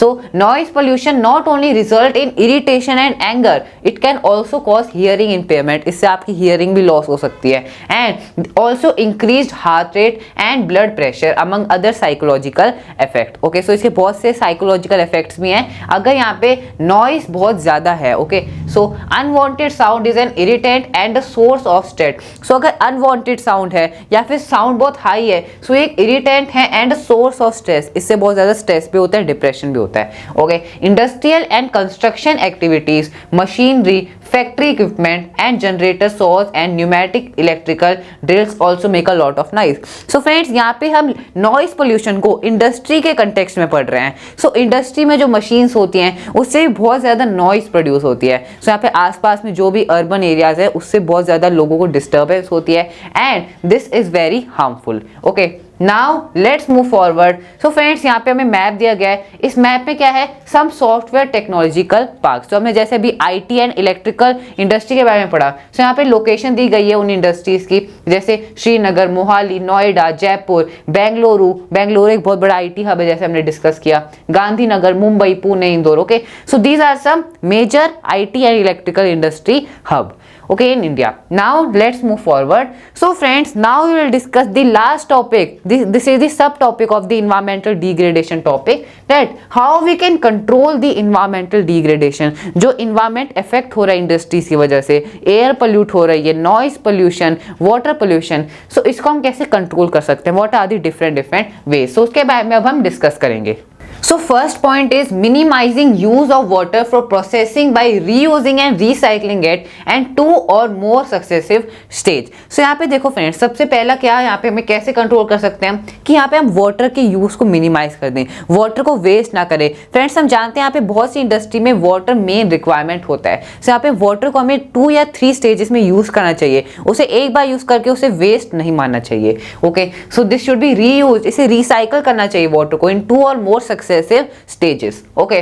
Then harvesting of rain water to meet water requirements. यहाँ पे वाटर जो रेन वाटर है उसे हार्वेस्ट करना चाहिए, उसे कलेक्ट करना चाहिए and to meet the water requirements, water की जो इतनी हाई डिमांड है उसकी रिक्वायरमेंट्स को मीट करने के लिए we should harvest water. Okay, then treating hot water and effluents before releasing them in river and pond. So river and pond में उन्हें रिलीज करने से पहले जो हार्मफुल केमिकल्स हैं we should treat them, we should treat the hot water thermal pollution को control करने के लिए। Okay, we should cool it. Okay, so यहाँ पे फ्रेंड्स इसे हम कैसे ट्रीट कर सकते हैं, what are the different processes in treating that hot water and the harmful chemicals. Okay, so first is primary treatment by mechanical means. This involve screening, grinding, flocculation and sedimentation. So friends ये जो पूरा process है इसके बारे में हम class 9 में पढ़ चुके हैं। so इसमें क्या होता है फ्रेंड्स, स्क्रीनिंग, ग्राइंडिंग, फ्लोक्युएशन, यहाँ पे जो डर्ट है उसमें वाटर में जो भी यहाँ पे हार्मफुल केमिकल्स हैं उनको हम फिल्टर आउट कर देते हैं। फिर इसमें और आगे एक और प्रोसेस है सेकेंडरी ट्रीटमेंट, मतलब उसे और प्योरीफाई करना। टर्शियरी ट्रीटमेंट में वो बिल्कुल प्योर हो जाता है वाटर। ओके, सो यहाँ पे सेकेंडरी में by biological process, then tertiary treatment में by chemical and physical processes. This involve recycling of the waste water. So ऐसे हम वेस्ट वाटर को रिसाइकिल कर सकते हैं, उसे वापस यूज कर सकते हैं। Okay, let's move forward. So friends अब यहाँ पे और भी लिखा है कैसे हम यहाँ पे कंट्रोल कर सकते हैं इन्वायरमेंट डिग्रेडेशन को। Okay, so over drowning of ground water reserves by industry where there is a threat to ground water resource also need to be regulated legally. So यहाँ पे जो ग्राउंड वाटर है वो भी कंटेमिनेट हो रहा है, सो इसको भी कंट्रोल करने के लिए लीगली हमें यहाँ पे लॉस बनाने पड़ेंगे and we should control it. Particulate matter in the air can be reduced by fitting smoked stacks to the factories with electrostatic precipitators and fabric filters, scrubbers and industrial separators. So यहाँ पर जो यहाँ पे particulate matter है, जो harmful smoke है, mist है, उसे कंट्रोल करने के लिए इंडस्ट्री को जो स्मोक पंप्स हैं जहाँ से स्मोक निकलती है वहाँ पे स्मोक स्टैक्स लगाने चाहिए, precipitators, ताकि वो जो स्मोक है वो फिल्टर आउट हो जाए। यहाँ पे जो हार्मफुल मटीरियल्स हैं, जो particulate matters हैं, वो यहाँ पे आउट हो जाए उससे। ओके, एंड फैब्रिक फिल्टर्स, ये फिल्टर्स हैं। Okay, then smoke can be reduced by using oil और gas instead of coal. So coal को अगर हम बर्न करते हैं सो इससे बहुत ज्यादा एयर पोल्यूट होती है। सो इसकी जगह क्या अल्टरनेटिव हम यूज कर सकते हैं, ऑयल और गैस। सो इससे थोड़ा कम पोल्यूशन होता है। Okay, machinery and equipment can be use and generator should be fitted with silencers.